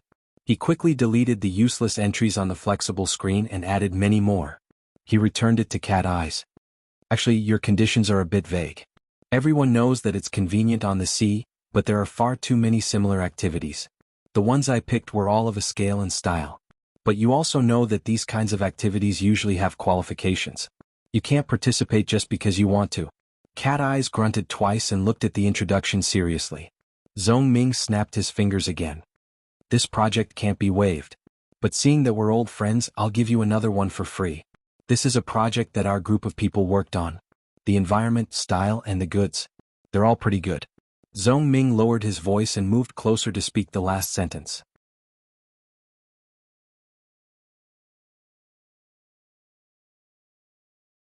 Chapter 726. Look, it's this ship, the Jade Light. It's basically confirmed to set sail from Ban City next month. It will cross the Pacific Ocean and pass through 5 large metropolitan areas before finally arriving at Luo City. During this time, there will be all sorts of large-scale activities, performances, auctions, fights, gambling, and everything else. Zhong Miao projected an aerial photo of a large cruise ship, the Jade Light, a humpback whale-class mothership cruise ship. 450 meters long, 52 meters wide, 22 decks, top speed 40 knots. It can carry over 15,000 people. The interior has its own dock and can park private yachts. The top deck can take off and land medium-sized fixed-wing aircraft. The cost is close to 3 billion. This was originally Wang Yu's private property, but it was recently donated to the Jade Inspection Society to be used as an event venue. Cat Eye's eyelids twitched when she heard the word aircraft. She cast her gaze towards the aerial photo. She circled around the luxurious business jet parked on the top deck. She really wanted to ask if there were any other angles, but in the end she asked about another matter. Wang Yu? Jade Inspection Society? This is a small organization established by a group of us. It's similar to the Brotherhood. Look, my name, Yu, means beautiful jade, right? And Wang Yu, his name is the same. It's probably a coincidence. Everyone came together and hit it off. You and Wang Yu? Can you reach them? Don't say that Cat Eyes looked down on others. Wang Yu's name wasn't special, but there was probably only one Wang Yu in the world who could casually donate a luxury cruise ship worth 2 billion. She was the chairman of Jadeite Investment, one of the largest private shareholders of Quantum Corporation, and possibly the most powerful youth in the world. Don't even talk about Zhong Miao. Even Zhong Miao's father, a veteran B-rank powerhouse and a combat master, Zhong Miao, was an unreachable distance away from her. Hey you. Don't hit my face when you hit me. Zhong Miao's tone was raised at first, then suppressed. In the end, he could only respond with a mischievous smile. I can't be mentioned in the same breath as Wang Yu, but it's not like the difference between heaven and earth. Look, Blackheart Salt is her girlfriend. I grew up wearing the same pants as her, so why can't I reach her? Ha! Zhong Ji also realized that he had made a slip of the tongue. He didn't even dare to turn around to look at Mr. White's old face. He smiled awkwardly and sped up. I have a lot of information here. I'll send you the event app. There will be real-time updates about the performances and the items to be auctioned. You can take a look. I have something to do, so I'll be leaving first. Saying this, Zhong Yun hurriedly went to hide. Mr. White didn't kill him on the spot, and Cat Eyes didn't care about the fate of the surnamed Zhong at all. She just sat quietly in front of the bar, waiting for the relevant information to be sent to her. She looked through it one by one. This was especially so for the pictures of the Emerald Light. After 5 minutes of picking and choosing, she finally found one that felt most similar to the Emerald Light among the hundreds of pictures. After making some adjustments, she formed a silhouette effect and pieced it together with the psychic picture in her hand. After a simple zooming process, the silhouette that was converted from a real-life photo successfully replaced the relatively blurry shadow of the cruise on the psychic map. It was almost perfect. This result, Cat Eyes didn't hesitate at all. She sent Luo Nan the comparison diagram and the relevant information regarding the Jadeite light to Luo Nan. Mission complete. She did it in a straightforward and efficient manner. It was simply like the originally expensive cup of blood energy that was now free. She drank the expensive drink that was worth 2 honor points in a single gulp.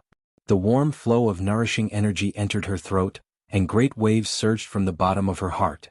Why was it so simple? Why was it so coincidental? Cat Eyes had long felt that Luo Nan's decision to hand this matter over to her was a rather strange one. In terms of intelligence gathering ability, even if Cat Eyes were to fly a plane, she still wouldn't be able to catch up to He Yuan, who specialized in her field and controlled a large number of channels. What did it mean that it was inconvenient to involve the black market? This sort of reason was completely untenable when she thought about it in detail. Did the sources of intelligence still have to be legal and formal? But the truth was that Luo Nan had forcefully assigned the mission to her. He wanted her to go to the black market to search for clues.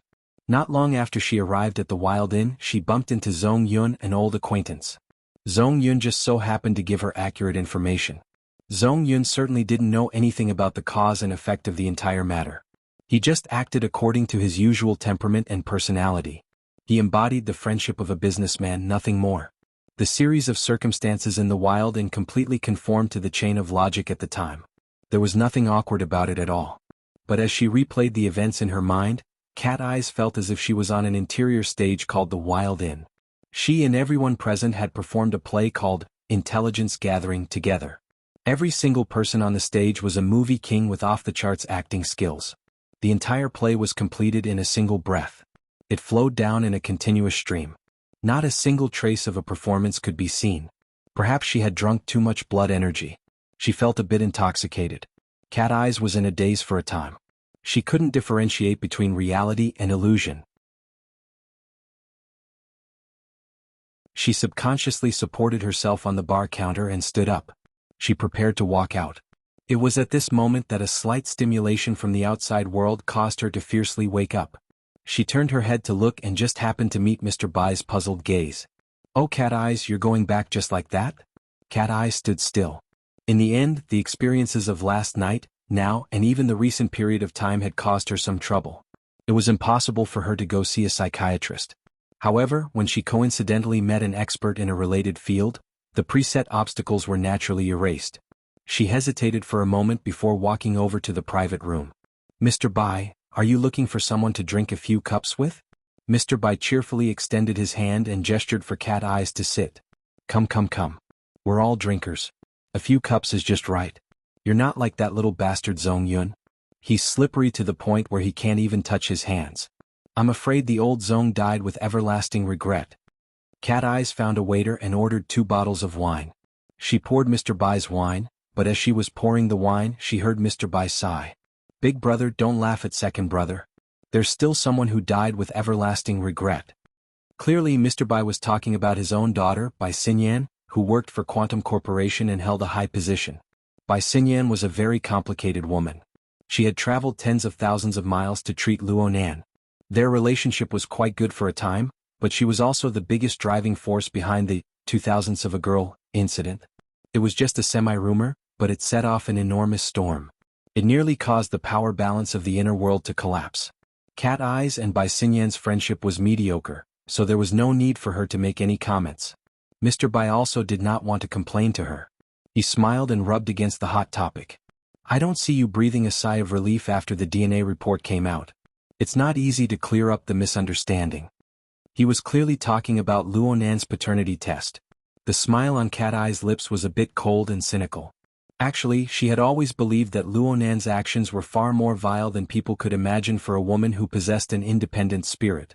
However, she was the one who courted death first. Luonan's subjective lack of intent caused the entire matter to become vague and unclear. The current problem was the current Luonan, a powerful person who could wander in and out and control the will of others? Was he really still a muddled youth? Cat Eyes could not see it. Misunderstandings are very normal. Even if you look at the child with your own eyes, sometimes you can't even feel that it's your own flesh and blood. Let alone outsiders who are completely unaware.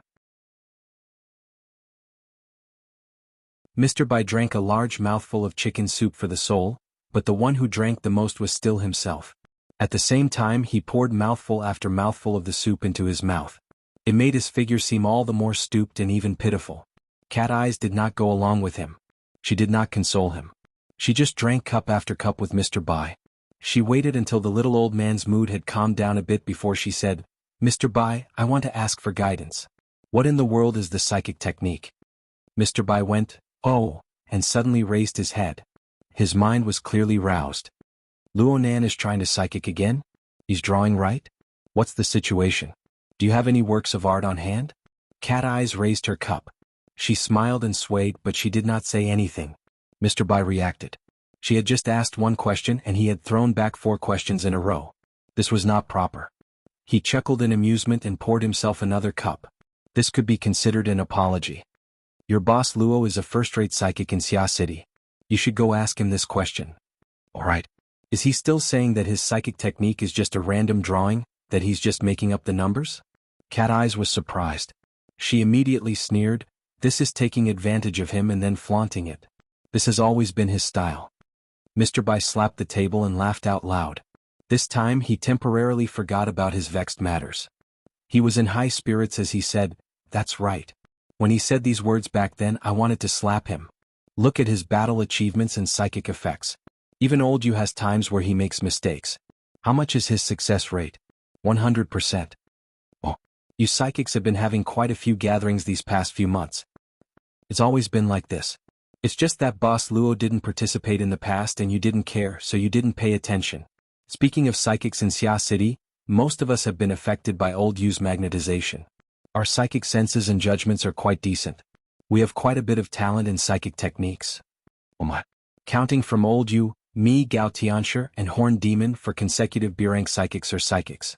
Oh, Her Majesty Empress Wu has a divine and heavenly disposition, so she can't be counted. Luo Nan is the first person who hasn't been affected by Old Yu. Also, the bamboo pole can only be considered broken when it comes to him. Mr. Bai checked the name list and commented one by one. Here Old Yu is proficient in divination techniques. The tall and fierce Gao Tianshi borrows the self-hypnosis techniques of the ancient religious system. He invites the gods to possess his body. Horned Demon relies purely on his natural endowments. He plays too evil, so let's not talk about it for now. As for me, I engage in dreaming techniques on the mental plane. I construct a dreamland. Hey. Who do you think your boss Luo pays more attention to when it comes to communication? Cat Eyes didn't even need to guess. She saw the smile lines at the corner of Mr. Bai's eyes and lips. She raised her cup and toasted him. There's no need to say more about the obvious. Cheers. Mr. Bai laughed happily. Yeah, it's the two of us who get along the most. Horned Demon hasn't met him face to face, so there's no need to talk about it. Old Yu's divination technique requires a deep accumulation of traditional culture. There's also a talent requirement in the area of algebra. We aren't cut out for that. Gao Tianxi's side is pretty much the same. He's a god and he doesn't really suit his taste. Only my side picks materials on the mental plane.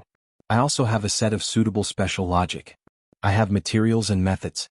Then I can design a building, arrange a labyrinth trap, put people inside, guide them, tempt them, and dig out deeper information.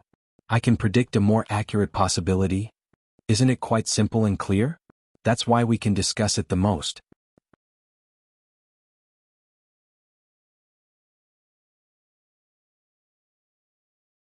Chapter 727. Mr. Bai's description doesn't break away from the habits of a medical worker. His description is rigorous and conservative. He basically won't go overboard. But when it comes to dreams, emotions, desires, and instincts, the route is a guided transformation from false to real. Making dreams come true is the essence of the art of telepathy. Luo Nan made an evaluation in a proud manner. Unfortunately, he could only say it in his mind. Right now he sat upright in the classroom. There was a ceremonial feeling of the final lesson. The school's courteous, helpless, and resolute suggestion and the results of the family meeting had basically decided that Luo Nan's 96 to 97 school year would end early. Right now it was just a matter of going through the motions. As for when he would return to school to continue his studies, there was still no definite date. Luo Nan's appearance in the classroom was completely meaningless in terms of his studies. He just came to hide in peace. The omnipresent gossip was already very annoying. There was also the ridicule from the group of friends and relatives. Though they didn't have any evil intentions, it wasn't good for his concentration. Right now he sat in the classroom. He automatically blocked out the teacher's lecture and the surrounding noise. He received the information from Cat Eyes and carefully reviewed it. Luo Nan didn't mind Cat Eyes chatting with Mr. Bai and talking about him behind his back. At most he would just spit out a mouthful. He knew that Cat Eyes had been quite distressed recently. If she had asked him directly, he wouldn't have been stingy in explaining it. But if she didn't come looking for him, he couldn't force himself to say, "I tormented you last night because of OOXX. There's no problem. Just relax and it'll be fine." Oh, he really did feel a bit guilty when he thought about it this way. Luo Nan coughed and took a deep breath. He adjusted his sitting posture and focused his attention back on the projected work area. The information sent over by Cat Eyes, especially the information related to the jadeite light, met Luo Nan's expectations. Cat Eyes had perfectly fulfilled the role of a die. Within the hazy background, she had highlighted a significant factor. Luo Nan's judgment was the same as Cat Eyes. He also believed that the jadeite light cruise ship was extremely compatible with the fuzzy outline he had drawn on the psychic diagram. And he went one step further than Cat Eyes. His body was in Xia City, but his mind had already traveled over 1,000 kilometers. He crossed the open sea and arrived at the large marine metropolis located on the archipelago. Just as the information indicated, the Jade Light was docked at the cruise terminal in Ban City, carrying out intensive preparations for the voyage. At this time, there were a total of 4,279 staff members on the cruise ship. The tourists near the docks, the factories, and so on within 20 square kilometers had about 100,000 people. Luo Nan's mental sensing network was supported by concentrated water molecules. It adhered to the bodies of over 100,000 people. Luo Nan relied on the face recognition algorithms of the virtual brain system to sift through them in a short few minutes. The result was not satisfactory. The Shilua order's female officiant was not detected. Should I say as expected? Luonan maintained an extremely good state of mind. He wasn't dispirited or impatient. After determining that it would be very difficult to make a breakthrough, he temporarily shelved his screening work and returned to the materials. He went through them page by page to see if he could find a new trigger point for inspiration. Wu Jun's matter isn't that urgent. There's still enough time to deal with it. Moreover, in this matter, my thinking and methods are not wrong. Luonan reviewed the materials and scrutinized his own methods. He was quite confident in his final conclusion. Luonan had lived a relatively peaceful life over the past few months. Aside from the incident he caused in Spring City 2 days ago and the occasional mental wandering that caused trouble for the explorers who were searching for a needle in a haystack, he basically did not have any other major operations. No one was blind enough to provoke him. Therefore, these 4 long months of peace were a period of sedimentation for Luonan. It allowed Luonan to truly make up for his most lacking extraordinary theoretical foundation. There was the virtual brain system that came from an unknown civilization. It was mature, profound, complex, and rigorous in its configuration and dynamo core design rules. There was also the crystallization of various theories that were still in its early stages on Earth. They were mainly guesses based on experience, but there was no lack of resplendent brilliance. In this way, Luonan's behavior and judgment erased many elements of imagination, conjecture, and gambling. His goals became clearer, his methods became more concise, and his self-confidence rose with the tide. The only unpredictable factor in the drawing process of the psychic diagram was the influence of the Abyss Sun disk. Once he accepted it, Luonan didn't believe that there would be any flaws in the other links. I'll use the mental sensing network that covers the entire world to search the environment Wu Jun has lived in and the people she has influenced. I'll search for traces of that special magnetization. I'll also perfectly avoid powerful extraordinary species people who might cause a backlash. Then I'll use the observation and special intuition tempered from my speed writing practice to extract concise feedback from the vast background information. This is a search and judgment. It's an evaluation and calculation. At the same time, it's an associative creation. This is my forte. Luonan's mental senses and the acuity of his psionic senses went without saying. They were top-notch in the world. At the same time, he controlled the Wraith sign, allowing him to probe into the depths of a person's emotions at any time. This was the best tool to search for materials. And the sketching technique he practiced since he was young was ingeniously combined with his senses and psionic senses. It formed a logical chain of observation, discovery, capture, reproduction, and reconstruction. The combination of the two formed the core cornerstone of the living starry sky and the large production line of the closed system. This was the fundamental method he used to construct his system. Of course, he had confidence. He had to have confidence. Perhaps there were many people in this world whose logical thinking and associative imagination abilities were more powerful than Luonan's. There were also many people whose sketching techniques could crush Luonan into dregs. However, they would never be able to possess the breadth and depth of perception that Luonan possessed. They would never be able to possess the keen grasp of the laws of extraordinary power and the flow of emotions, instincts, and desires that were built upon the dual systems of the virtual brain and the Wraith sign. This was the disparity that was essentially insurmountable. This disparity determined whether a sketch was a display of pure artistry or a miraculous display of insight and foresight. Plus, there was the Abyss Sun wheel.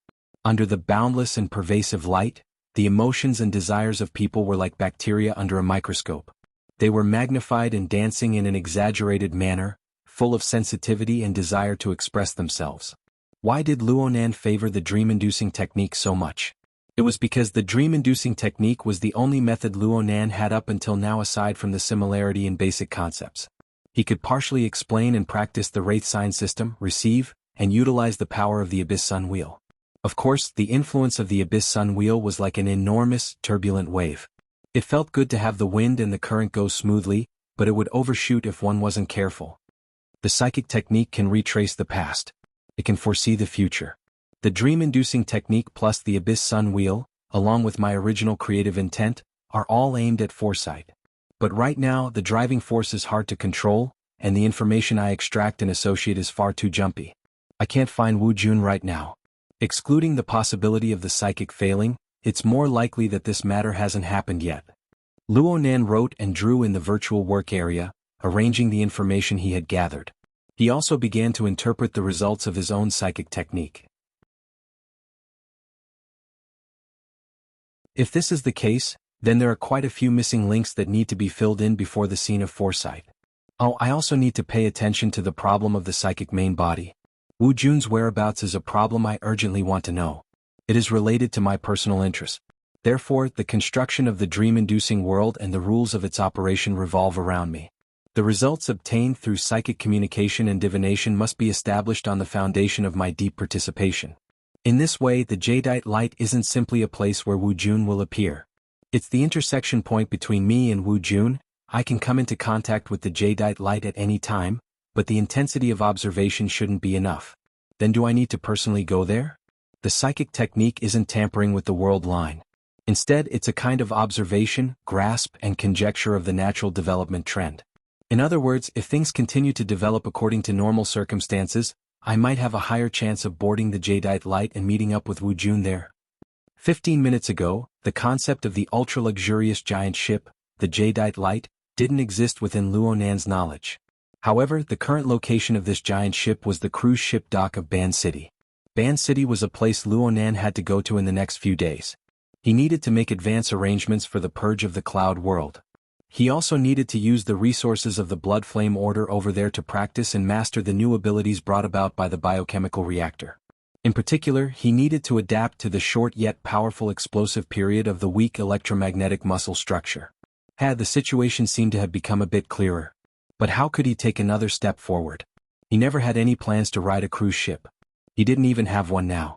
Who could hold a gun to his head and force him onto the ship? Luonan went in circles for the following period of time, but he didn't get any results.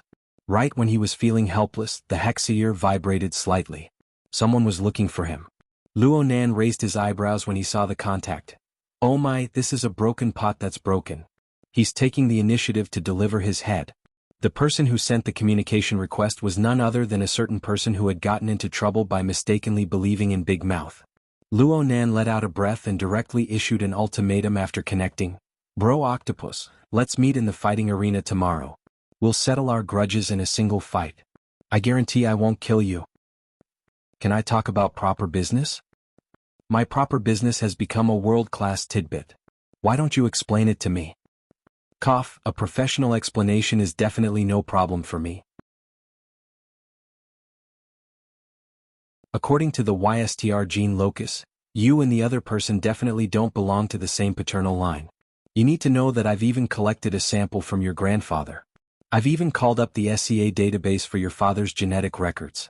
I can confirm that there isn't even a 1 in 10,000 chance. This is good news, right? Hee hee. Luonan could only respond in this manner. Frankly speaking, Luonan let out a sigh of relief in his heart with this kind of result. Even though he didn't have any so-called expectations towards a certain person, it wasn't a bad thing to be able to be a bit less disgusting. Also, he could use a more natural attitude to face polio. This was undoubtedly a good thing. Right. This was a good thing. But he still wanted to beat that bastard octopus to death. Octopus laughed dryly a few more times, but he lacked the strength to continue. He simply sent a picture over. The picture was automatically projected onto his retina in the communication state. It should be an automatic photo. The items on the picture were all crooked, but fortunately the general appearance could be seen. The surface of the thing was wrapped in leather. The pages of paper were folded together in the middle, and they were connected by neatly arranged metal rings. It looked square and heavy, and the whole thing was a bit fluffy. Yes, this was an old notebook. It was an item that had practically been eliminated in the current era. However, the one in the picture clearly fully realized its value. Looking at the stains on the edges, it should be more or less filled with words. Rational thoughts flowed to this point. Only then did the emotional response suddenly surge forth. It was like liquid nitrogen leaking out of control. It instantly froze Luonan's expression. He was far too familiar with this form and appearance. In fact, he had one right by his side.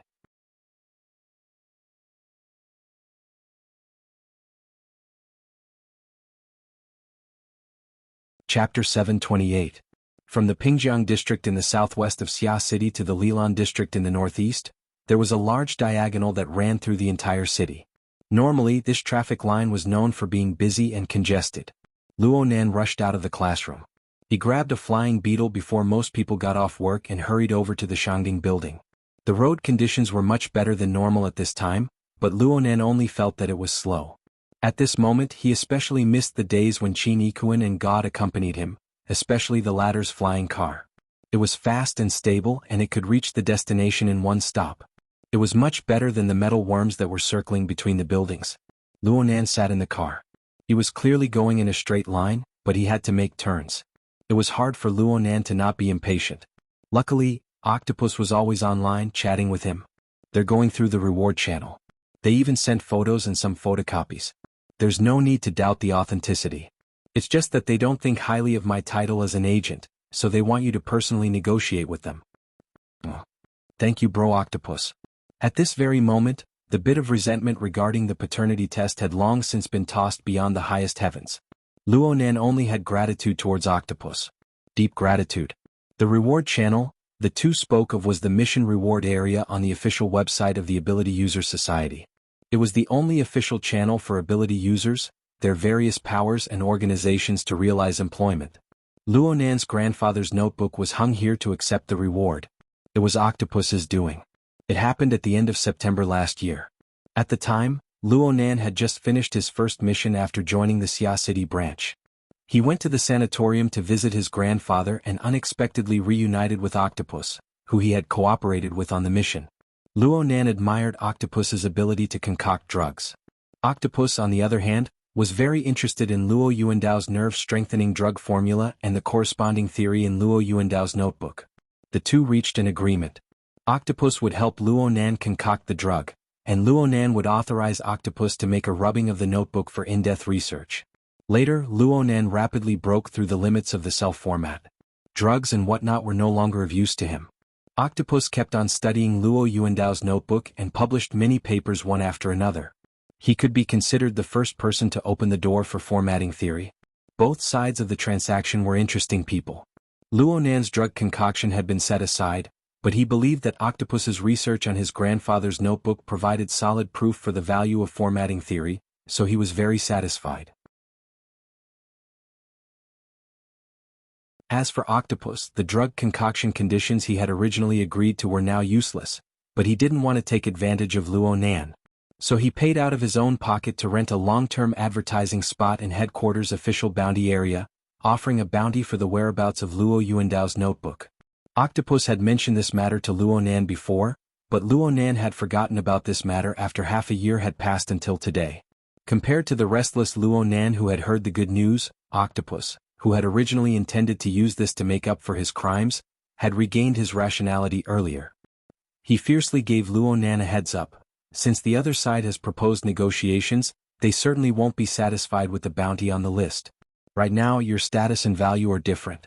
The name, formatting theory, has undergone an earth-shattering change compared to before. To be honest, the price hanging on it doesn't match. We have to be prepared for the price to be raised. Yes, I know. Hey, you're clearly going to get ripped off if you negotiate in this state. Don't forget, this is just one of the hundreds and thousands of notebooks your grandfather has. If the first standard is raised too high, then the rest will really explode. No matter how good your credit rating is, it won't be able to fill this bottomless pit. Yes, I know. Fine. Let's find external help. Octopus looked at Luonan's dishonest appearance and felt despair. He was a young man. Once his emotions got to his head, he would certainly disregard the consequences. He knew that he wasn't a negotiation expert, and he wasn't someone who could persuade Luonan. He could only place his thoughts on someone else. If there's something, find the secretary. I'll ask Vice President He and have her come over to help you negotiate. Yes, I understand. No matter what happened, Luonan, who was burning with anxiety, arrived at the Shangding building half an hour later. He headed straight for He Yuan's office upstairs. He Yuan and Octopus were already waiting. The two were in the middle of a discussion about the identity of the person receiving the bounty. He Yuan was very concerned about this point. Since we're going to negotiate face-to-face, why do we need to remain anonymous in advance? Maybe it's a habitual setting. I'm also used to being anonymous when I shop online. He intentionally changed the subject when you asked him just now. Could it be an acquaintance? An enemy? Octopus felt that he was a good person and didn't have many enemies. He naturally turned his gaze to Luonan, who had just pushed open the door and entered. Right now Luonan's mind was filled with notes and notes. He forced a smile at the two and said, "You'll know when you see him." Brother Octopus, I'll trouble you to contact him. We'll talk face to face. That's fine. But you're just going to talk like this. Shouldn't you be sitting in a boss chair, separated by an office desk, and have a secretary standing next to you or something? You're wearing a school uniform. Luonan knew that Octopus was purposefully teasing him, but he still couldn't help but grin. His mood was a bit more relaxed. Yeah. I hope they'll give me a discount on account that I'm a poor student. He nodded to He Yuan as he spoke. Sister Yuan, I'll have to trouble you again today. It's what I should do. He Yuan responded with a smile. Today He Yuan was still dressed in formal business attire. Her hair was tied up, and she wore a simple and generous white shirt on her upper body. Her lower body wore dark-colored trousers paired with heels of the same color. The color was low in saturation, but at the same time she still looked capable and refreshing. She looked a bit more gentle than usual.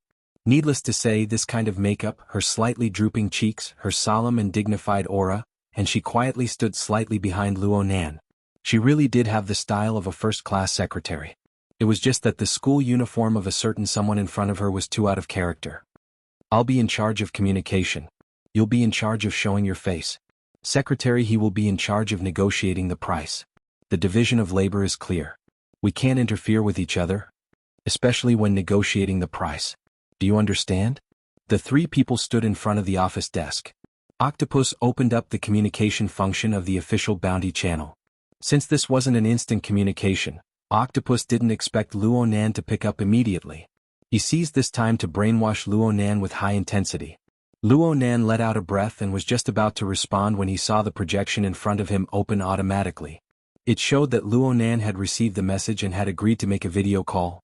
Ah, he's here. The gazes of the three people focused on the projection area at the same time. First, a deep blue sky appeared over there. There seemed to be the whistling sound of the wind. The camera here shook endlessly. A face that seemed to be male entered and exited the image several times. It was only after a few adjustments that it finally stabilized. Oh, Luonan, Boss Luo. I see the real person. It really was a male. He spoke in a slightly resounding tone and spoke in a familiar manner. He felt like a rather extroverted person. Truth be told, this person's appearance was a bit simple and clumsy. His forehead was quite a bit wider than an ordinary person's. His eye sockets were deep, making his forehead look like a deformed bulge. It was quite eye-catching. Luonan subconsciously examined him. Oh, why does he look a bit familiar? Have I seen him somewhere before? A thought suddenly sprouted in his mind. Before he could react, he heard Octopus groan to the side. Crap. The person in front of him had already cracked a smile at this time. He laughed happily. This is the first time we've met. But you should have heard of me before. I'm a horned demon. Luonan was stupefied when he suddenly heard this title. That's right. He really had heard of this name before. Just an hour ago, Mr. Bai was drinking and discussing heroes. He had even mentioned this person. The horned demon was the only one Luonan had never seen out of the several veteran B-rank psychic types in Xia City. Hold on. They were from the same branch. This should be a good thing. Why did Octopus say crap? Right when Luonan was confused, the horned demon's line of sight had already shifted. It streaked across Octopus's face and finally stopped at He Yuan. His long and narrow eyes, which appeared especially bright and clear, froze. Then a smile blossomed on his face as his entire face revolved around these eyes. Oh, look what I see. A beautiful woman. A woman. The horned demon's tone became even more resounding, so much so that there were signs of his voice breaking. He was like a lousy opera singer who began his performance in front of the camera. I don't know how to address this lady? Wait a moment. Let me guess. I don't know anyone from the branch, but there's such a stylish beauty.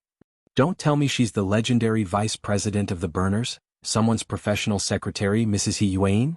Wasn't his performance a bit too exaggerated? Luonan's brows subconsciously wrinkled, and the horned demon's face abruptly disappeared from the camera in the next second. This time the camera followed up in a timely manner. It scouted down and captured the figure of the horned demon. The camera only reflected the back of the horned demon. This was because the horned demon's knees and hands had fallen to the ground, ignoring the filthy dust and mud. His head heavily smashed onto the countless wrinkles of the red earth wasteland. At the same time he loudly shouted, "Grandma Yuan, I'm sorry." Luonan was stupefied. but Yuan reacted faster as the person directly involved. She whispered in his ear, "I'm going to hide for a bit." Then she flashed out of the door. On the other side of the camera, the horned demon straightened his upper body. He raised his hands in an exaggerated manner before knocking them down again. He was still shouting, "Grandma Yuan, I'm sorry. Grandma Yuan, I'm sorry." After shouting 3 times and kowtowing 3 times, the horned demon crawled up from the ground. He patted off the dust and mud as if nothing had happened. Done. What's going on? Luonan was really confused. No matter how much he imagined, no matter how detailed, it was impossible for him to think of this situation. Octopus held his forehead with his hand, covering half of his face. He lowered his voice and said, "This is the reason why the horned demon lingered in the wilderness." Back then, he suffered a crushing defeat against Her Majesty Empress Wu. The agreement he accepted was that he would kneel down and shout, "Grandma, I'm sorry," 3 times whenever he meets a woman within 3 years. Only he could endure this kind of condition. Her Majesty Empress Wu. Right now it's not related to Empress Wu, right? On the other side of the projection, the horned demon wiped his forehead in passing, but it made the mud even clearer. He didn't care. At the very least, this was what he said, "Right now it's about the bounty. You guys only put up 10 points. This is too insincere. With Boss Luo's current status, it shouldn't be a problem to multiply it by 100, right? 1,000 points?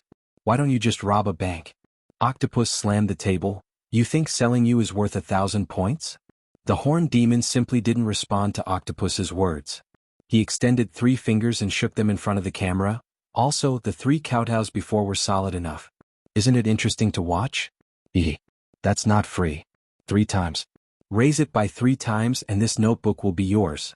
You're tuning in to the Han Li's Wuxia Adventures YouTube channel. We're so grateful for your support and don't forget to subscribe to join us on this incredible journey through captivating stories. Your generosity through donations truly makes a world of difference, as it's the primary source of revenue that allows me to expand and enhance this channel for you. Thank you from the bottom of my heart for being a part of this adventure.